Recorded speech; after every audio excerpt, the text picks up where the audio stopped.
Well, hello. I didn't see you there. I think this is the real part now. I'm the GM. I've talked enough. Let's meet our players right quick. Who do we have down here? Hi, my name is Cameron, and I'm playing Crane. He is a second level human cleric of Ogma, the god of knowledge and books and, other nerd debris. Very on brand Awesome. for Cameron. Hmm. And I am Matt Griffiths. I am playing Minty Irons, a level 2 artificer, a local businessman, and a loving father of 14 who also loves his large half orc wife. I'm Kathleen. I am playing Ontology Jones. I am a level 2 paladin of Lyra. That is the goddess of joy. And I am Terry Fizzlewit, a level 2 Rock Gnome wizard, and I'm currently a adjutant of Candlekeep, mediocre. Oh, what is it? Oh, it's terrible to forget the wording of a joke. Mediocre standing. I'm of mediocre standing and of mediocre memory, and that is who I am. Awesome. These are players for today's adventure. As I once said before, Mazfroth's Mighty Digressions. And if you were here for the last session, thank you. And thank you for coming back.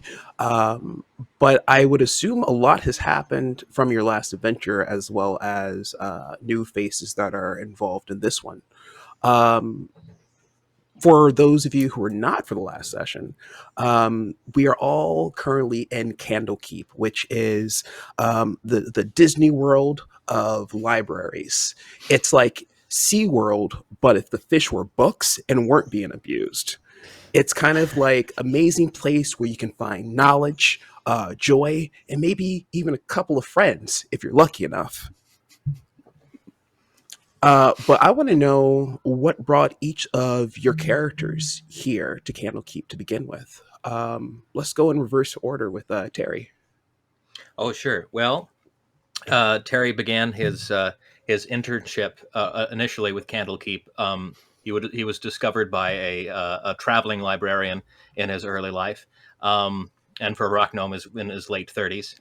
And had a terrible habit of making things disappear. He turned cats invisible, and they ran through a portal to other dimensions to be discovered by other characters in other campaigns.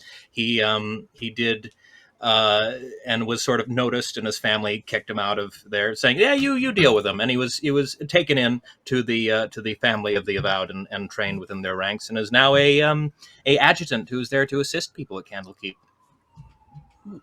Awesome. And Ontology Jones.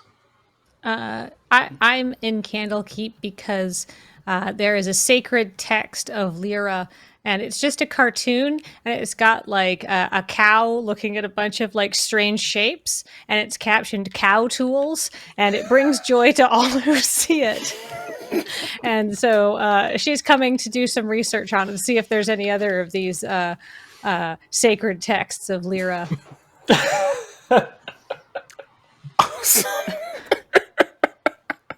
Not bad. Not bad. Oh my god. What's Minty Irons getting into? Well, what he told his family is that he is visiting Candlekeep to look up some reference books for, I believe, his fifth, his sixth, and his seventh children, Zastatar, Zavatar, and Zananchu, old family names from the wife's side. They're a druid, a wizard, and a necromancer. They're all about 18 years old. Oh. He's saying that he's here to look for books for them to use as reference in their studies on the ranch, but he's actually here because he has a bit of a wasting disease, and he'd like that to be dealt with in a delicate and professional manner. And this is the place that he thought of to find that kind of knowledge. Oh, wow. And Crane. Well, When Crane was a little kid, he had a question, and he asked his parents, and his parents had no answer for it. And so he asked, the other people in his town, and nobody had the answer for that. And he slowly realized that not only did nobody know the answer, but it's possible that nobody had asked this question before. So he had a dream where he asked Ogma, and Ogma told him it was a good question. And the question was, how many books are there in the world? And that has since become a simpler question, which is how much meaning is in the universe? It is now a question rightly put. So he has come to Candlekeep because the library of his Temple of Ogma, their book of logarithms has an error in it. And so he has come to Candlekeep to see if their book of logarithms is correct. And as it turns out, it has the same error, which suggests that only one person has ever calculated logarithms ever, and everyone else has plagiarized it. And people keep offering to let him write a new book of logarithms, but he doesn't want to write a book of logarithms. He wants to find out how much meaning there is in the universe. Gotcha. Crane, asker of questions. Awesome. With all of these different motivations, all of these different destinies intertwined into the single space of people looking for meaning, others looking to improve the quality of their own lives, others just looking to kick back and hang out with a couple of brewskis and a nice novel. There has been a lot of excitement for a library. The findings of lost tales found every afternoon, the rediscovering of ancient rituals and rites brought back to the light of day. And one of the most exciting things through possibly all of Candlekeep, some may say it might be a bake sale, but others would definitely put their money on the Candlekeep story time. It's one of those very few occasions where there is just that shot of joy and levity injected into a world that is constantly surrounded by this miasma of a magic and the unknown of the weave and the vast intricacies. And at any moment, all of existence as you all know it can be simply devoured by a fish, maybe. Story time is one of those times of the day when everyone just kind of kicks back and just lets their brains do all the TV work and producing for them and give Viacom a rest. And today, there is a very special guest reading the story. Jordi Larange is here to read a book for everyone. They come in a very sort of well manicured Asimar, bright glowing eyes with gold rings around them, a dark, almost night sky like skin, a head full of tight curls, and a vision visor. And they sit down with a book. And at this point, your characters, I would assume, after finding enough about their own quest to kind of give them pause for a bit, you all find yourselves in this area where you see some little ones or the little ones of others, or maybe just halflings kind of gathering around, and other people who just love to hear the worlds that open up with every page of a book, gather to hear these stories. And if you are around or if you might be listening, can you all give me like some perception checks? Sure. Let's roll a dice. Ooh. Yeah, goodbye. 7. 10. Natural 20. Ooh. 7.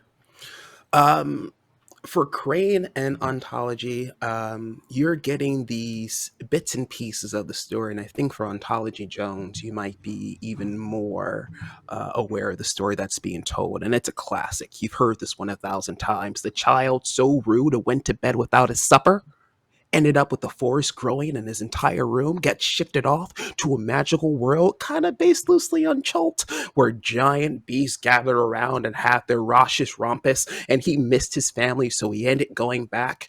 Um, and everyone loves it. Crane, you heard that too. Menti, faintly remember you might have told it a different way to one of your many children. Yeah, yeah. And Terry, there's nothing of use in this story. Crane and Ontology, though, everyone loved it. And I would even go as far to say that maybe your characters might be interested in hearing another story. And you know what? The crowd listening felt just the same. Another book, another book, another book. And you see uh, the reader kind of calm them down and pick up another story, pop it open. Give me another perception check, all of you. Oh, 6. that one. You hate books. You hate podcasts too. I heard a single children's story and was like, okay, I've told so many of those for like a quarter of my life now. My mind is shutting off. You're like, this is just fake. What are the other roles that we had? I got a 6. Ooh, Got a 5. 5. And was that a 6. 6? Over the cheering and maybe sort of the call and response with the little ones who are also listening to this story, it gets kind of like, all right, the first one was kind of sweet, nostalgic. Now this is like children, yikes. But sure enough, they love it, and they're cheering for another one. One more book, one more book, one more book. And another one is set in front of them all. This one looks a bit out, probably an older book. There isn't a colorful cover. Nothing noticeable or distinguishable that can lend you all to kind of recall, like, oh, I know that story, or I've seen the title drawn in that specific font. In fact, most of the covering of the book seems utterly plain despite its very aged and worn look. The reader sets and primes all the listeners up with wide eyes as they grab the cover and kind of take a moment sizing it up, looking for possibly a title or some way to identify it before pulling the first page open. And I need everyone to roll a perception check. 11. 11. Another nat 20. I kid you not. We're gonna Excellent. get all the nat 20s out of the way. Yeah, gotta use them up before we hit combat. Yeah, paladins don't need them at all. I don't have a 20, but I have a very respectable 17. Well, that 17 and that 20, I think you two see it first before anyone else. The reader of the book is looking up as their fingers pinch the corner of the page, getting ready to turn. Everyone else seems to be waiting with bated breath for the story to start. Hear what kind of story it's going to be. Terry and Ontology, based on nothing more than what's happening now, you turn to look at the book as the cover, which looked pretty plain, starts to change. The bindings of leather and the pages seem to be kind of scattered out, and the outside cover seems to be melting off. Not in a liquid sense, but kind of like a Hershey bar left in the sun for too long, and you put your fingers on it and it just kind of smudges down. You even see the reader kind of react before they notice what their body is doing as additional weight seems to accumulate in the book as their arms kind of slip forward. Terry, in Ontology, you kind of see the moment when the reader looks down and glances at the first page, their eyes of wonder and excitement quickly changing to horror as they drop the book, backing up, the book itself remaining in place, suspended in the air, before sprouting limbs reaching the ground and large, jagged, what you can only assume would be teeth coming from both sides of the book. Let's roll some initiative, my friends.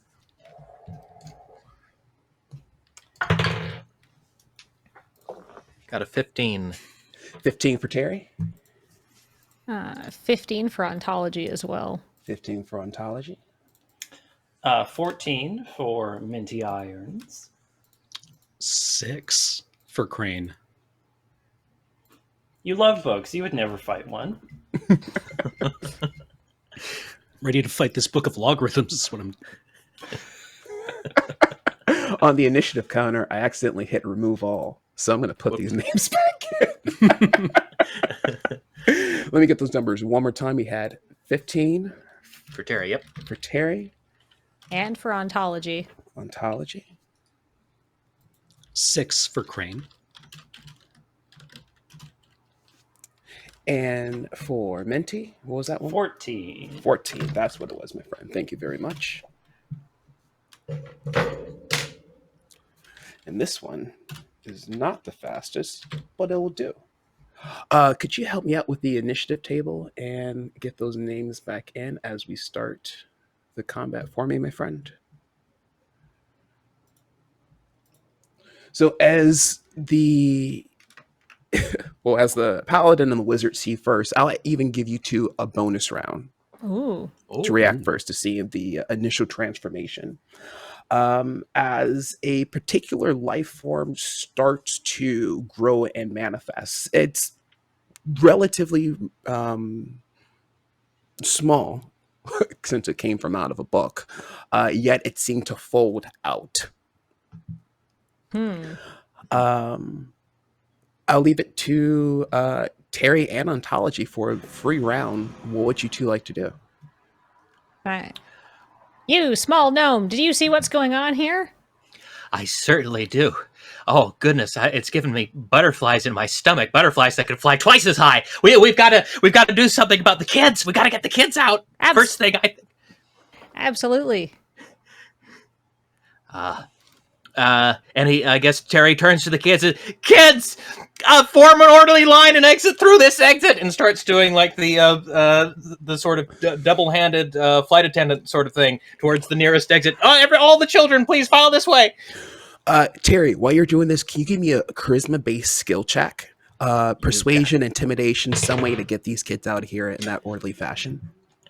You betcha. Please choose intimidation.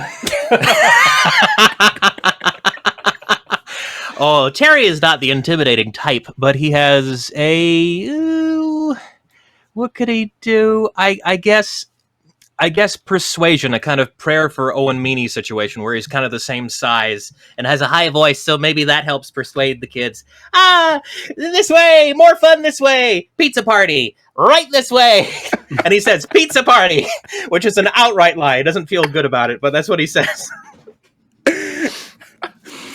With that enough, and with the help of some of the other shaken yet composed grown-ups in the room, there is order as they start clearing the way. The raider being backed up by this creature that came from their story, as everyone else is leaving on the opposite side of the room. As everyone's clearing out, Ontology, you can get a good feel that Terry did his job in securing a nice, safe, and controlled area. What would you like to do? I would like to take my shield and I would like to stand between the whatever is coming out of the book and the last person who is leaving, and I'm going to, to protect them. And I'm going to say, "Good job, small gnome." Thank you. Aw, teamwork. Yeah, makes the dream work. All right, now that the initiative tracker is back on. Is it? We're going to add it? Not adding yet. There it is. Perfect. All right. So the stage is set. There is this creature still yet to be identified beyond Book Beast, the reader on the opposite side of the room, and everyone else being cleared out. Back to Terry and Ontology, because you two are still going to be first in initiative. All right. Let's see. I am going to cast. What do I want to cast here? In fact, I'm gonna say, I'm gonna turn to Terry, and I'm gonna say, "Good job, my friend, but now the fight is just beginning," and I'm gonna give him a good old hearty slap on the back, or maybe an elbow bump, since I do have a mace and a shield in one hand, and I'm gonna cast heroism on him. So you are you get you are now immune to being frightened, and you gain temporary hit points that are equal to my spellcasting ability modifier at the start of each of your turns. You don't get to keep those after the spell ends, though. My spellcasting ability modifier is looks like it's +3. So, yeah. So anyhow, I hope that works for you. Yeah. Come on, little buddy. Wow. Terry feels more confident than he's ever felt before in his life. Maybe because all those children listen to him is how he rationalizes it. It's like, oh my goodness. The power of pedagogy.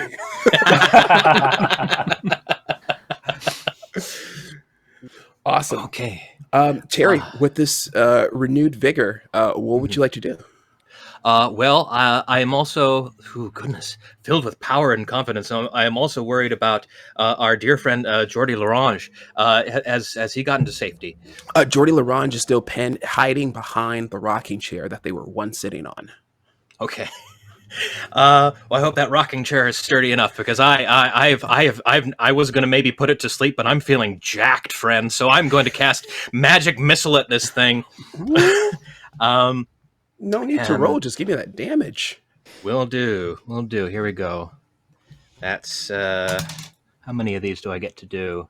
I get 3 of those. So that's 4 plus 2 plus 3. 4 plus 2 plus 3 is 8. 8 damage. And is there an additional for your modifier being added to each one of the missiles, or is that? Oh, that was 9. Oh, 9 damage. Sorry, my bad. My math.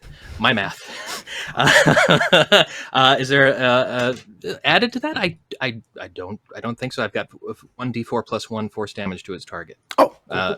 For 3 glowing darts.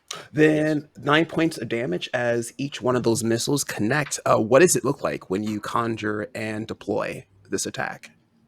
Oh, Terry has a lovely dart habit that he has. He has in his tiny little cell that he gets to live in. He has a dartboard. So it looks like a very fine, like the most expensive sort of pencil you can get. And he conjures these 3. They're shiny purple because it's his favorite color. And he tosses those like he's in one of those fantastic British dart competitions in his own mind, with thousands cheering for him, going, yeah. The chorus of screaming children replaced with screaming spectators for your bar sport.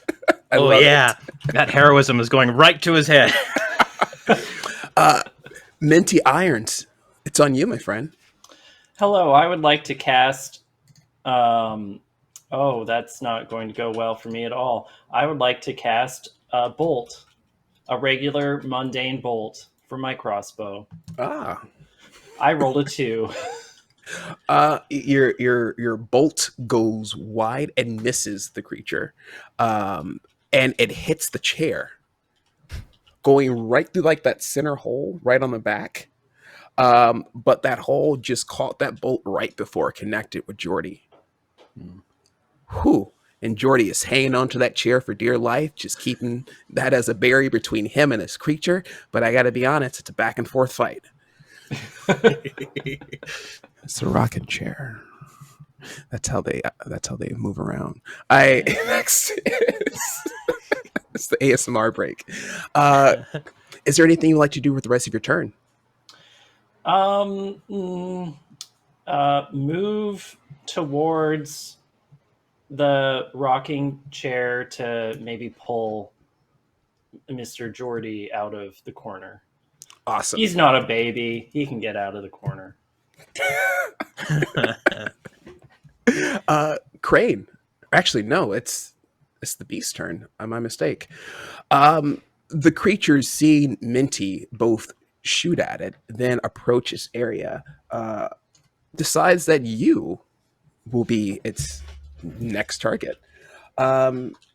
It starts to crawl to you, and as you notice about the entire physiology of it, as you kind of get closer, the limbs that it created aren't necessarily holding shape.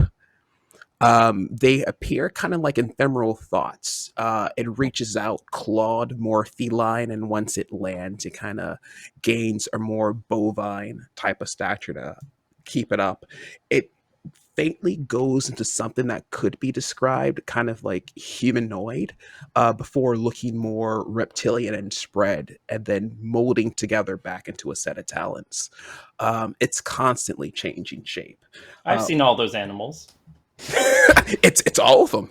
Yeah. It's Animal Farm. They're getting their revenge. Yeah. And it is going to do a melee attack for you as it reaches out with one of its claws. Ooh, does a 16 hit to your AC? My AC's 15. Yes, it does. It reaches out and it connects and kind of grabs onto you. It reforms those talons as they dig into your back. Oh man, that's a lot of damage. Give me a Constitution saving throw, my friend. Oh, lovely. 15. Well, wait. Any modifiers? Yeah, if you have a Constitution modifier. 18. 18. Okay, 18.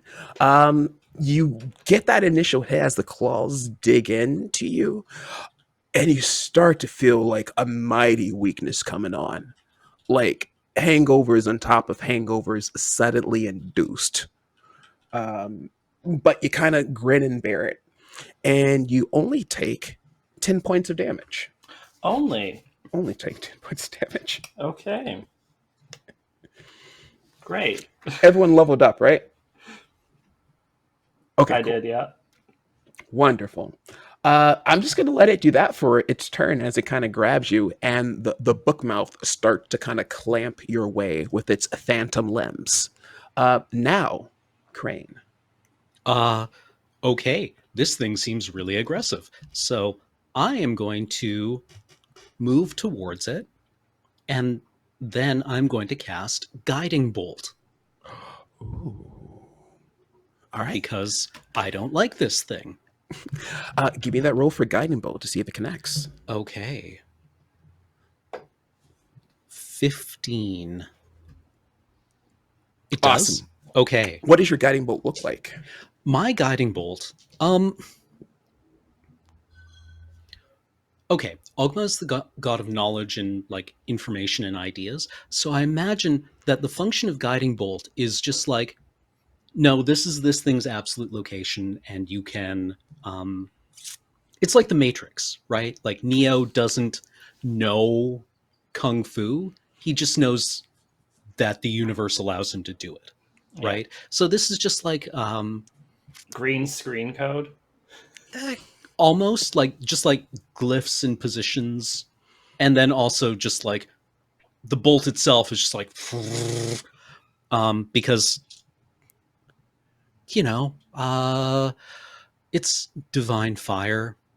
We don't need to tart it up at all. I like it. Roll me that damage. It's not like we're who's the incredibly tacky god of dawn? Is it Lathander? Yes. Yeah, everyone's happy when his church is burned down. Damage is 4d6. Yeah. Oh my. That would be 21. Whoa! Any modifiers or just 21? Oh, just 21. Want to throw a smite on that? 21. Your glyphs of knowledge launch out and they connect. The magic missile that hit this thing before, ooh, that did some damage to it. Mm-hmm. Your radiant flames hit it on a much deeper level. Fun fact: books hate fire. Yeah, I'm really glad I hit. Instead of hitting me. Or the other shelves surrounding the library. And with this sort of like burst of energy, you two kind of connect for a moment. And I guess like because you do seek, utilize, and I guess you're training to kind of master knowledge. Mm-hmm.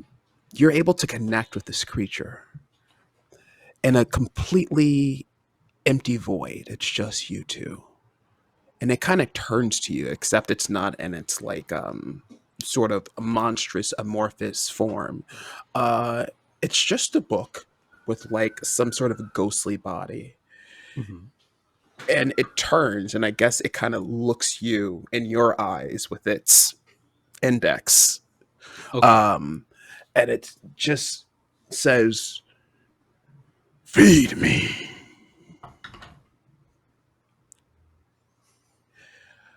Need life. Feed me."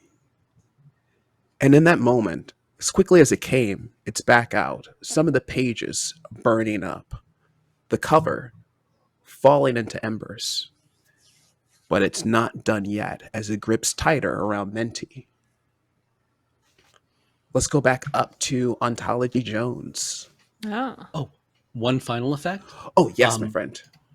The next attack roll made against this target before the end of your next turn has advantage. Yes, it does. Ooh, Thank you, Well- Cameron. Thank you. Thank you. that's exciting. For my turn, I would like to move up next to the book, and I would like to give it a big smack with my Smack it. my Morning Star. Technically, it's a mace for stat purposes. All right. Okay, just so you guys know, I am not making up how well I am rolling tonight. I will do the same thing as Cameron did, except I have like I have a DSLR, so you can't see at all. But I swear, I swear, it's a 15 and a nat 20. Oh my goodness. Describe to me how you obliterate or simply smack this book. All right. Well, I'm gonna come up to Minty, and I'm going to sort of try to get myself right beside him, and be like, oh, geez, what would a cleric of joy say? Hey, things look rough right now, but I think you're going to enjoy this part, and I'm just gonna wail it. With your cow tools. Yeah. And I'm going to try and bring it down nice and square over the top and try to just smash that book into the floor, pinning it under my mace. Are you imbuing this with any magic? You know what? And this will be like slot free. Okay. Yeah, I think I could. Oh, if I could do a divine smite on it. So. I'll give you a free smite too, yeah. All right, perfect. All right, I can to deal. Well, I'm gonna deal an extra 2d8 radiant damage to it then.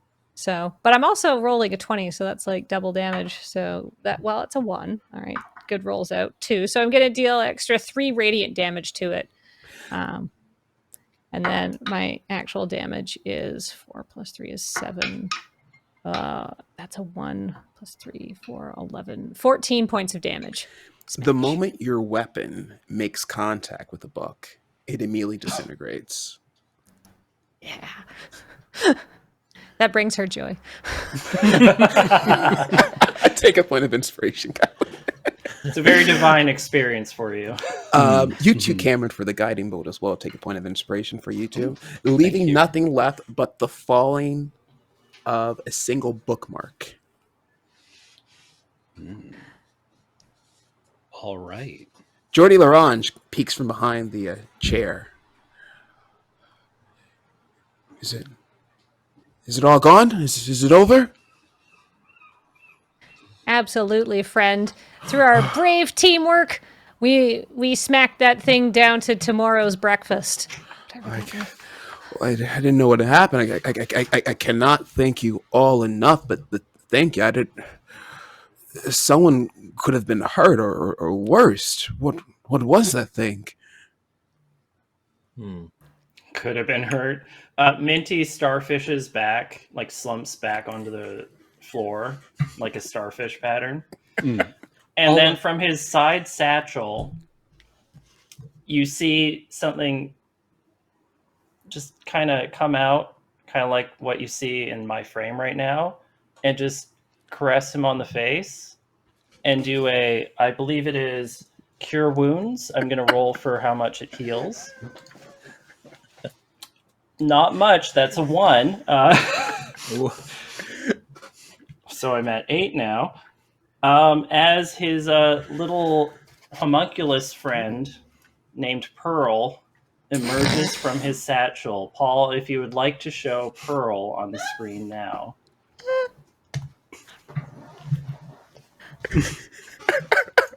Can you describe Pearl for us?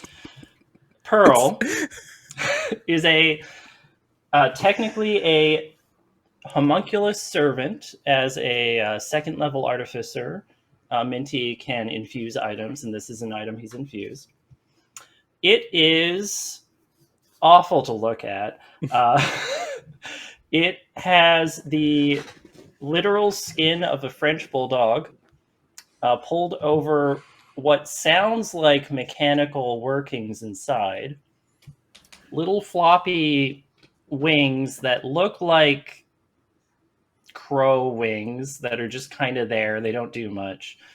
And then, thankfully, finely molded hands that look like human hands on all 4 limbs, except they're made out of clay. They're not actually human hands because that would be creepy. But it is a literal dog skin on this construct. Did you have one going spare? Yeah, family dog. One of my children is studying necromancy, so, you know. Which one's studying tannery? Well, we run a ranch, but like Garen and Halden really have gone into the tannery stuff. Okay. So. God. When this thing comes out, Terry nearly collapses in upon himself like a star, just and turns away, and tries to focus on the last question that Jordi Larange asked, was what was that thing? and Terry has a fantastic bonus to checks on magic related items. May I roll a history check on this book? I would love it. Yes, please. Okay, come on. That is 19 plus 7, 26. You did not catch the cover of the book when it was first when it was first picked up. You are, however, standing next to the person who just touched it, who divulges all the information that they had about the book. Beside it being a very uncanny type of setup, a book without a cover, it's really hard to judge, by the way. There were 2 clues left, both on that bookmark: the place it was purchased from and the title of the book. The book itself, the namesake, Mazfroth's Mighty's Digressions. With that 19 plus the modifier, you do know that this book has so many pieces and bits of just nice, scrumptious morsels of knowledge. The entire like in full like depth and detail, the magic of the weave and how it's dependent, the relationship between raw magic and the casters that utilize it to scope, form, and shape our realities. Everything from Maestra, the god of magic, to how like the arcane kind of has this sort of like trickle down effect, kind of like Reaganomics, but doesn't hate gay people. Yeah. And all these ways of just like how magic is sort of just layered upon everything that we see in like different filters. Oh, it's amazing.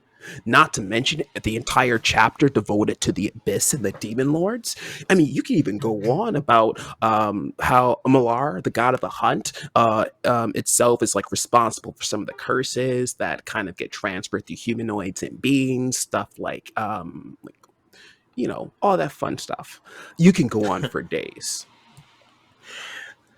Marvelous, excellent. Well, he relates that all to Geordie, and this was a goodness. This was quite a thing. Where did you get this thing? Where did you get this incredible tome? You see, Geordie kind of point over to a bookshelf with the bookmark still in your hand. The bookmark happens to tell you exactly where it was purchased from, because like any responsible book owner, the best bookmarks are the receipts. And this one comes straight from the market at Baldur's Gate. Ah, Baldur's Gate. Goodness gracious. Well, Terry thinks back to all of his contacts, his book getting and buying and selling contacts in Baldur's Gate, and thinks, all right, there are a couple candidates in his mind. Is this a specific bookseller or just the market in general at Baldur's Gate? Well, the market in general, it doesn't. I mean, you could use it as a great jumping off point to kind of figure out exactly who the seller might have been. But for most parts of the gates, there is sort of like an open bazaar setting. Excellent. Then he turns to the group and says, all right, first of all, immediately after this, I will have to draft an apology letter to all of the parents of the children who attended this event. And Mr. Larange, you will be compensated, of course. Oh, thank you. They said this wouldn't happen anymore. Oh dear. Oh goodness. The children's entertainment is a tough gig. That's what I hear. Oh, specifically the story times. It's been hard to get more people to come in for story times. This is like the second or third time. Oh no. Gosh, what happened last time? A flashback to the last time. It was not Geordie, but Robert Ross, who was reading a story that ended up being The Dark Hunger. It didn't expect to be called The Dark Hunger. It was just like a kind of titleless book that was handed over, picked it up, opened it up. Not even the first page. Turned into something, tried to eat everybody. My goodness. Gosh, if story time wasn't so good for morale, I think it would have been canceled long ago. Well, those avowed, I mean, they would probably know more about that, but I'm just going to get my money and go. But you don't have to take my word for it. And Geordie leaves. Excellent. Goodbye. Bye, sir. Gosh, he's a great man. I love him. So, and then I relate to the group about the where this book might have come from that we could have found it at the bazaar. And I say there is, oh gosh, in Baldur's Gate marketplace there could be maybe 12 different booksellers this could have been sourced from. Does anyone else are more familiar with the marketplace there? Not personally, but I am familiar with Hungry Children, and I don't remember there being any pizza here. So, you got any plans for that? I imagine that will reflect poorly on me with my manager Randall Keith. But they don't have to know it's me. They could have been some other rock. It could have been the Sage Matrius for all they know. I have deniability on that. On top, I'm just gonna cut in. So according to what you have told us about this book, and in the previous this is 3 story times in a row now, someone has been reading a beautiful story to children that spreads joy and happiness, and then the book tries to eat everyone and attacks the reader and the children. How on top of like the Candlekeep gossip is ontology. How involved is she? I mean, she's not from Candlekeep, so I'm going to say, I don't know. Maybe if she got some beers with somebody, she might know a little bit, but minimal. I mean, you're a paladin though, right? That's true. I have a trustworthy face. People Give me tell me that. things. Give me that charisma. Oh, Not a skill, but just give me like a charisma check. perfect. 9. 9. That's a no. We're learning. Um, that's what you've gathered, but that sounds kind of weird. If that was a big issue, the powers that be at Candlekeep would be able to kind of like nip that in the bud right away. Mm-hmm. There might have been some effort into kind of keeping that on the low, kind of hush. But this obviously is not a problem that's well contained. There should be someone on top of this that should be doing something about this. And Jordy did mention the avowed before leaving. It told me it was hungry and wanted to be fed. Well, that's Before a we disturbing killed it. thing. Yeah. And I don't know what to make of that. I You don't know. feed it usually. But it wanted to eat Jordy and or you. I mean- don't recommend it. Books generally Yeah. eat time. Mm. But, I think this one wanted something more substantial. Goodness. Terry, Well, I we think... should. Oh, sorry, go ahead. Yes. No, I had nothing to say. Yes. Terry, or Matt. Go ahead. I'm bad at Zoom calls. This is with Same. Zoom. Me too. Me too. I think we should talk. Terry, you work here. I can tell from your robes and name tag. I think we should talk to your boss or somebody about this. This can't stand. This is taking joy out of the world, which I take very seriously.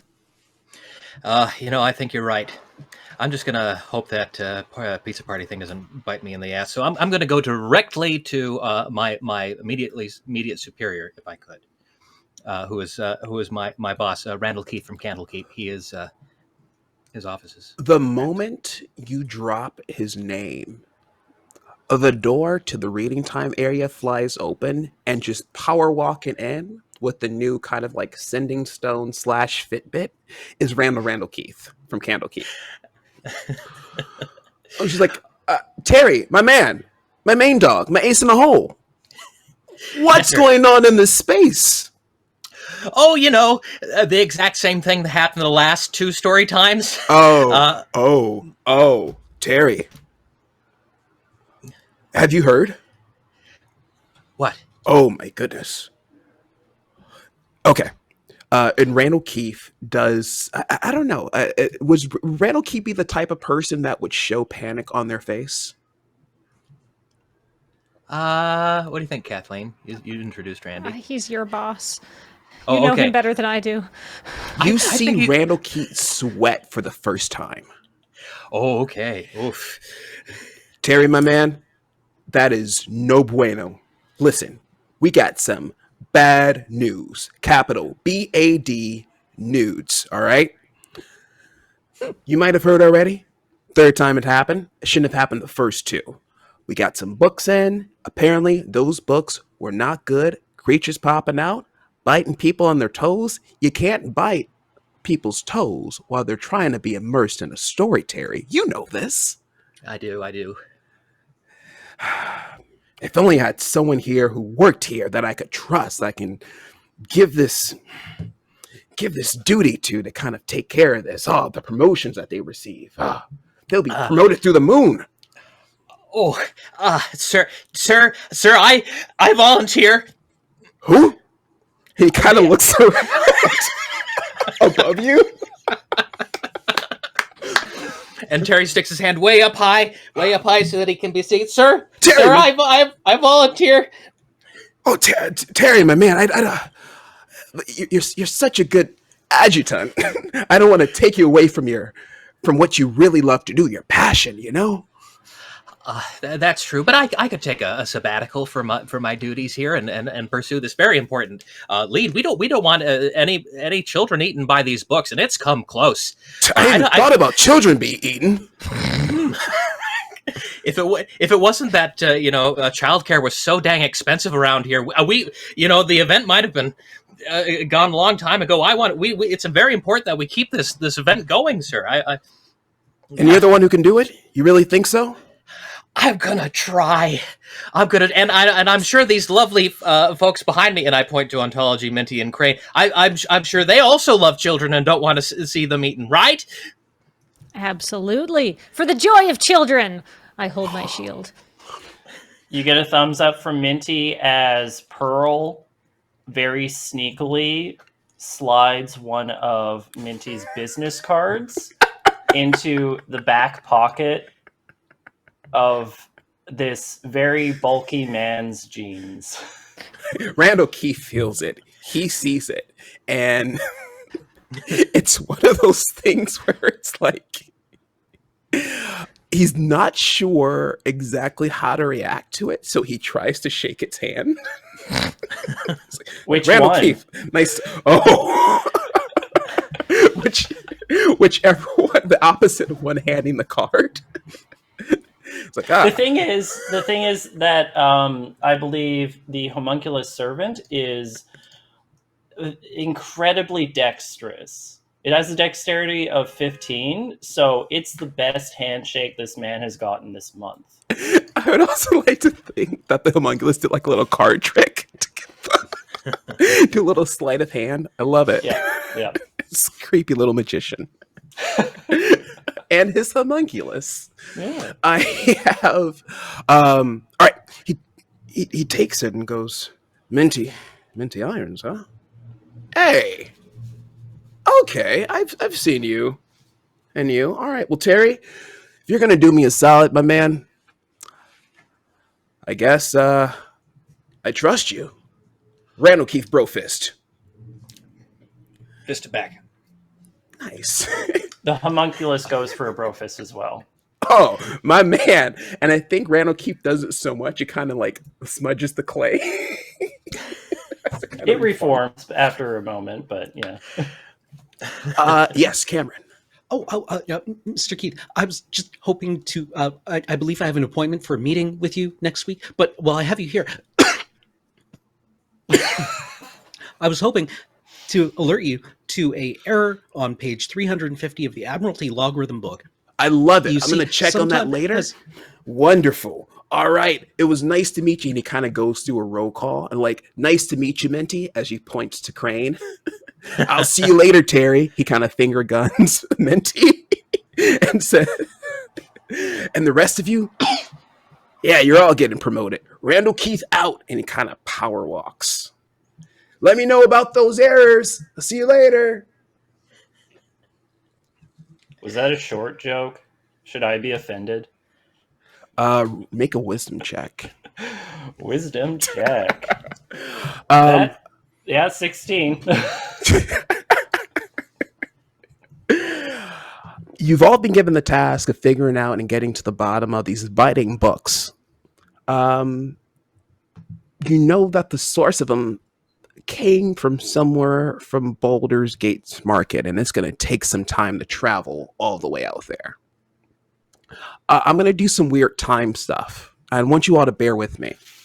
I want to flash forward several days. The four of you, scarred, a bit beaten, and just a tad bit exhausted at this point, are standing at the entrance of a dungeon.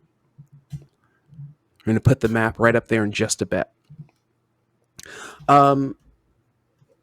Our dungeon, known as the Aberdoon Hideout. Somewhere along the way, your sources have led you here. Down from each of the halls, you hear slight whispers, possibly from people, possibly from just the wind moving. The sounds, mimicking the sounds of human life, or humanoid life, rather. You approach this cautiously. Flashback. After meeting with Keith, picking up the book park, and deciding to head over to the market, is there anything you would like to do as far as like housekeeping or making sure that y'all had everything you need before going on this journey? Minty is following up on getting like maybe intermediate-ish books on necromancy, druidry, and wizardry. Nothing particularly special, but just kind of keeping that cover up for his family. He's just been organizing to get a couple books just for his Okay. kids. Nice. Hmm. Anyone else? Terry has through Monoxa, the receptionist, and is sort of his into the various filing systems and record keeping in Candlekeep, and he's been able to source the at least half a dozen names that this book may have come from in at the bazaar at Baldur's Gate. And he's got that rolled up and put in his backpack, and he feels fairly ready and confident that he's got some leads. Wonderful. Crane is fitting this into his no, I mean, I was here to do some research and now I have to go on an adventure, and that's fine because Ogma would want to investigate who is adulterating books, probably. Mm. And this isn't a personal attack on me or my limited grant time. This is okay. Love it. I'm going to have decades more of life. I'm sure I'll be allowed back into Candlekeep at some other point before I die. This is okay. I'll be okay. Ontology. Ontology likes adventuring, has had a great time, doesn't mind getting a bit beaten up, and enjoys smacking things, especially in the name of spreading joy. So maybe she, she's probably, tried out some new experimental cooking, which she's foisted upon the rest of the party at camps, and is probably had a good time looking for more of Lyra's sacred texts in the 2-for-1 section of the Baldur's Gate Market. Wonderful. While collecting the additional books for just kind of making sure your story stays legit and consistent, Minty, you do overhear a conversation made by some very stiff and kind of stuffy suit types, as suited up as one would be inside of a library. You notice by the symbols that they wear adorned on their lapels or wherever one would wear a brooch to symbolize their status, that these are in fact members of the Avowed. The Avowed being one of many of the academics, monks, or sages that work to maintain and keep all of the Candlekeep lit with candles and lit with books, because books are awesome. You do mention, or you do hear that they mention Mazfroth's Mighty Digressions, the book by name, as well as Dark Hunger. Do I hear any source for where these books may have come from in their mumblings? They get to a point in the conversation where they take a bit of caution before proceeding on. And they do a sort of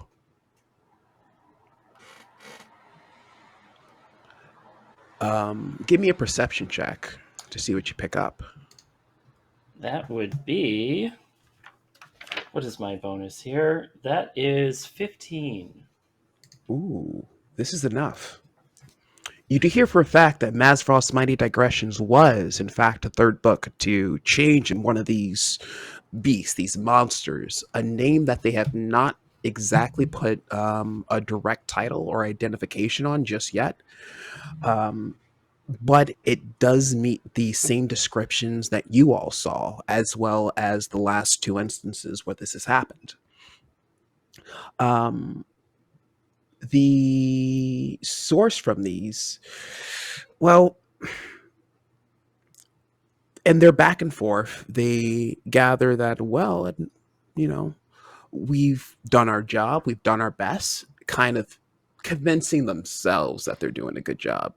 Um, this sort of slow little game of chicken to see of which one or the other might see if they have made a mistake first. Uh, Before realizing that they're kind of both stuck. Their mumblings do a pause. And the other thing you hear from your 15 is, all right, on the count of three. Ready? Deal.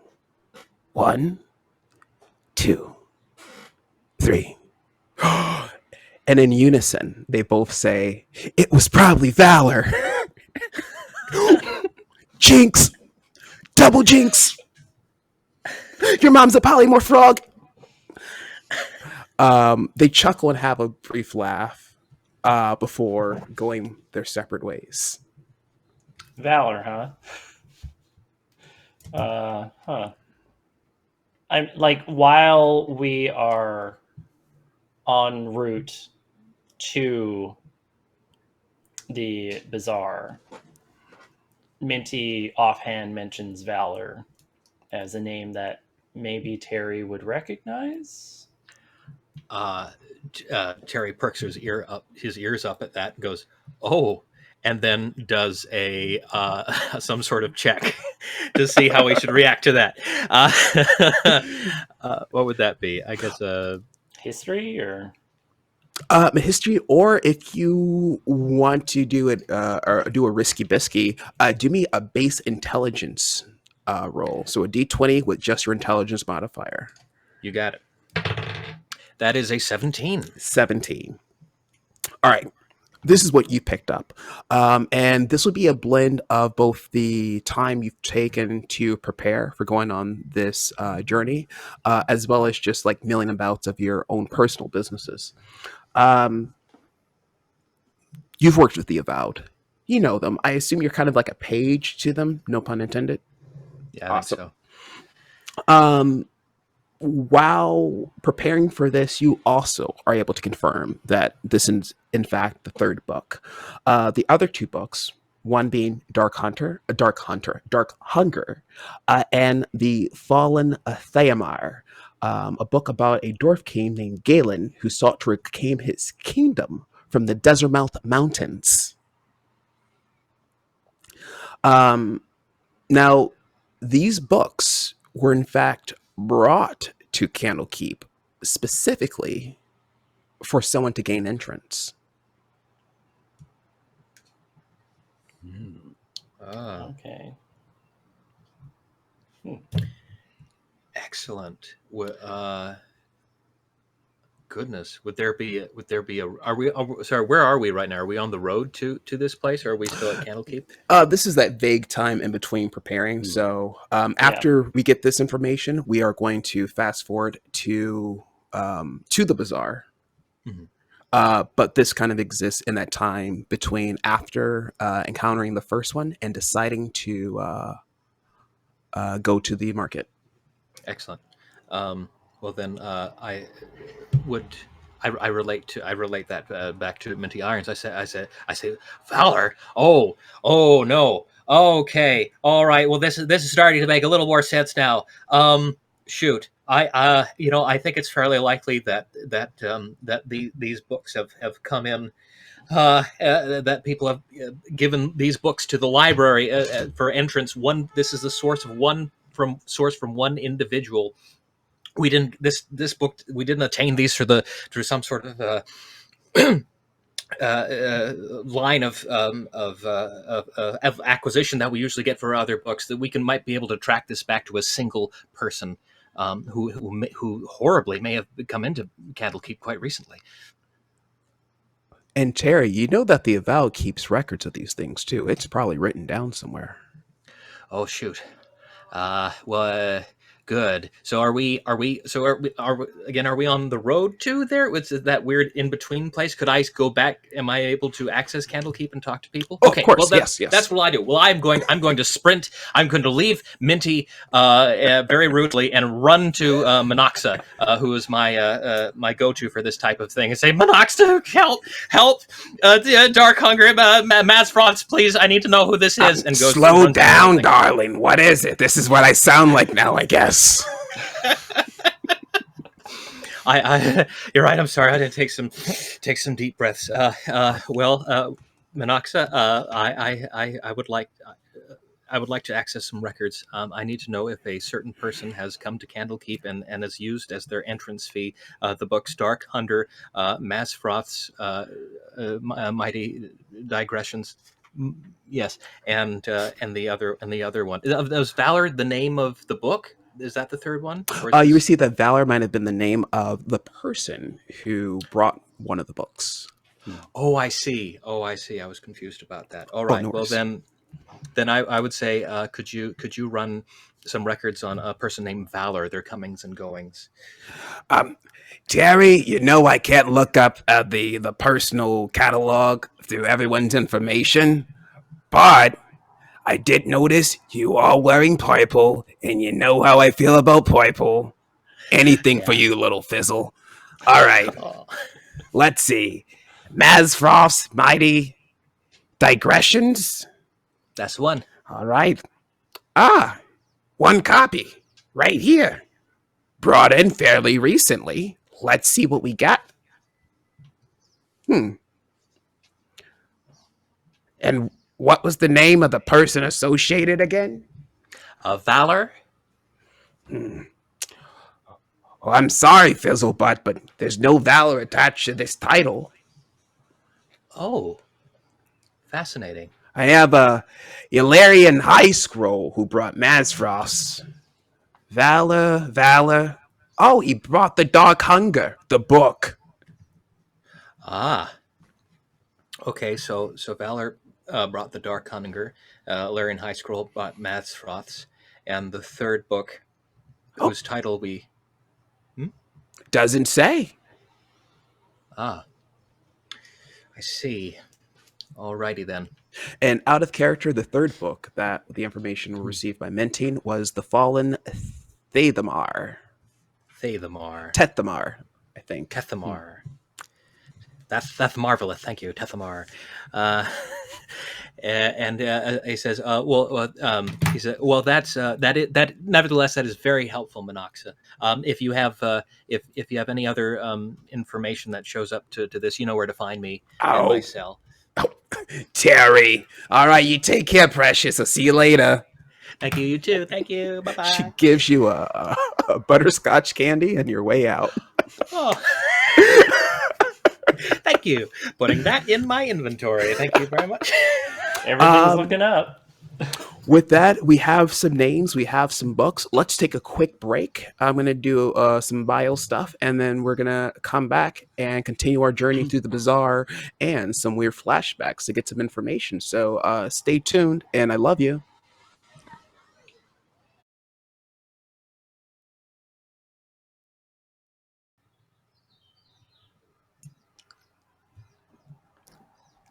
You are muted. There it is. I think I found it. Hey, welcome back. When we last left off, our party was in search to figure out who donated these books that kept biting people who just wanted to read. The group figured out some very vital information, names, possibly those who would be directly connected to where these books came from. And for those of you at home, we're going to be switching back and forth, doing some little flashback stuff. So if you get confused, put it in chat. I'm not going to read it until it becomes a video on demand. So yeah, fun technology. We love it. I want to have you walk through the gate. It's going to be about a 3 to 5 days journey out there. We're going to Oregon Trail that. and you arrive at this massive metropolitan um, slash just intersection for all things fantastic and fantastical.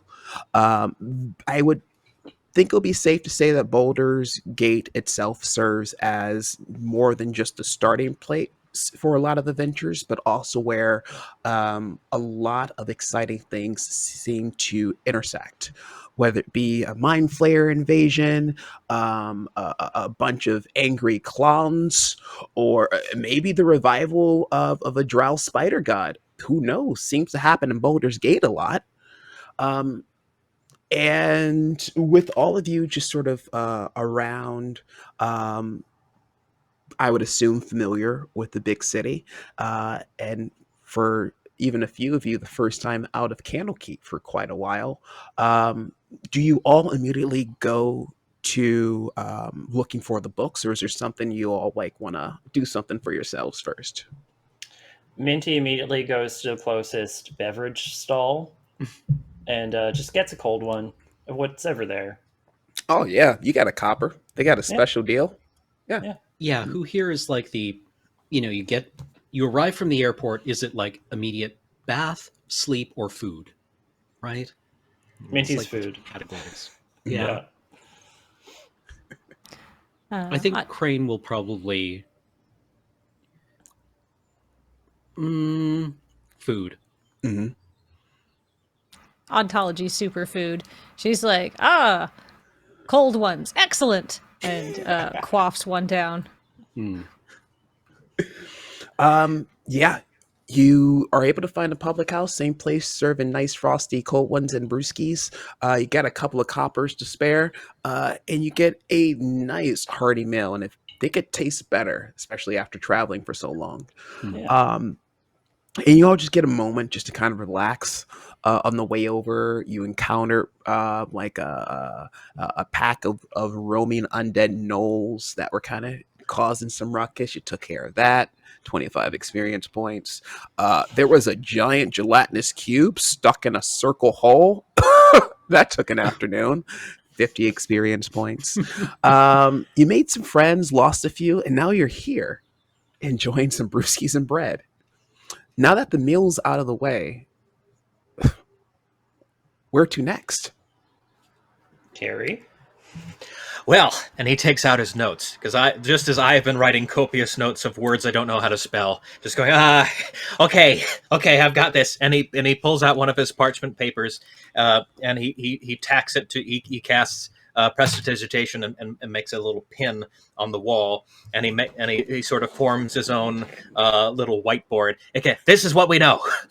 Uh, we know at some point I talked to McGonagall. Her butterscotch candy, very good. We know that several books have been brought to Candlekeep of a type of violent child-eating variety. Yeah, we know that we've got Mazfroth's Mighty Digressions, which was brought in by Illyrian High Scroll. We have a record of that. And we also know that the Dark Hunger book, of the same sort of book that they can grow limbs and attack people in Arctic scientific stations, this sort of thing. This was brought in by someone named Valor. And lastly, there was a book of unknown, a book called Fallen Tetherum. This book was brought in by we don't know who. So we know what the books are called. We know two of the people who might have brought it in, who have brought in these books, but we don't know the third. If we can find either Illyrium High Scroll or Valor, maybe we can ask around, maybe at the bar, maybe they know who these people are, maybe we can get a lead on where they bought the books. How loud is Terry saying all of this in the bazaar? He is very loud. Terry's very proud that he has sort of figured this out, and he is shouting it and pointing at this little whiteboard he made on the wall. The three of us are doing like a Pepsi commercial, and we're just absentmindedly watching you have your little mood board there, making a ruckus in the market. DM, does Terry get the attention of anyone important that might be useful to us finding out anything? No. And No. not because of Terry's being very loud. Uh, just the sheer and utter lack of care anyone else has in the establishment. Like, there's a Minotaur like arm wrestling a bugbear for the affection of a genasi. Like, okay, you have your whiteboard conspiracy theories. I want to see this love triangle, you know? So, Is there like literally another table, like just like a couple, like maybe 10 feet away from us, that also has a whiteboard with another guy going over another conspiracy theory, possibly? Yeah. all arrows are pointing to a pug-looking homunculi with human hands. It's like, Yeah. this is the problem. It's right here. We've predicted this. I don't know what it means. I don't know what this thing is, but I've seen it. We've based it off of this logarithmic book. All right. Ontology, I guess, is going to look around and she's going to try to identify somebody who looks like they know what's going on with regards to books. So she's going to look for somebody who is maybe wearing glasses or just, instincts might care about books. Awesome. Would you like to do a perception check? Yeah, sure.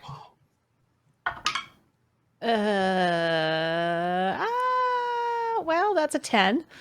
Would you like to use your point of inspiration? I think I will. Hey, that is an 18. Scanning around, you first do like a mental guess who the game, where you like gotta have glasses, so you kind of like mentally block out everyone without glasses.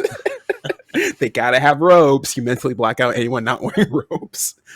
Until you finally deduce it down to someone that fits this exact image you have in your head, and I shite you not, they are wearing a very, very familiar looking brooch on their lapel or somewhere on their person to kind of distinguish their status. The same one that they wore inside of Candlekeep.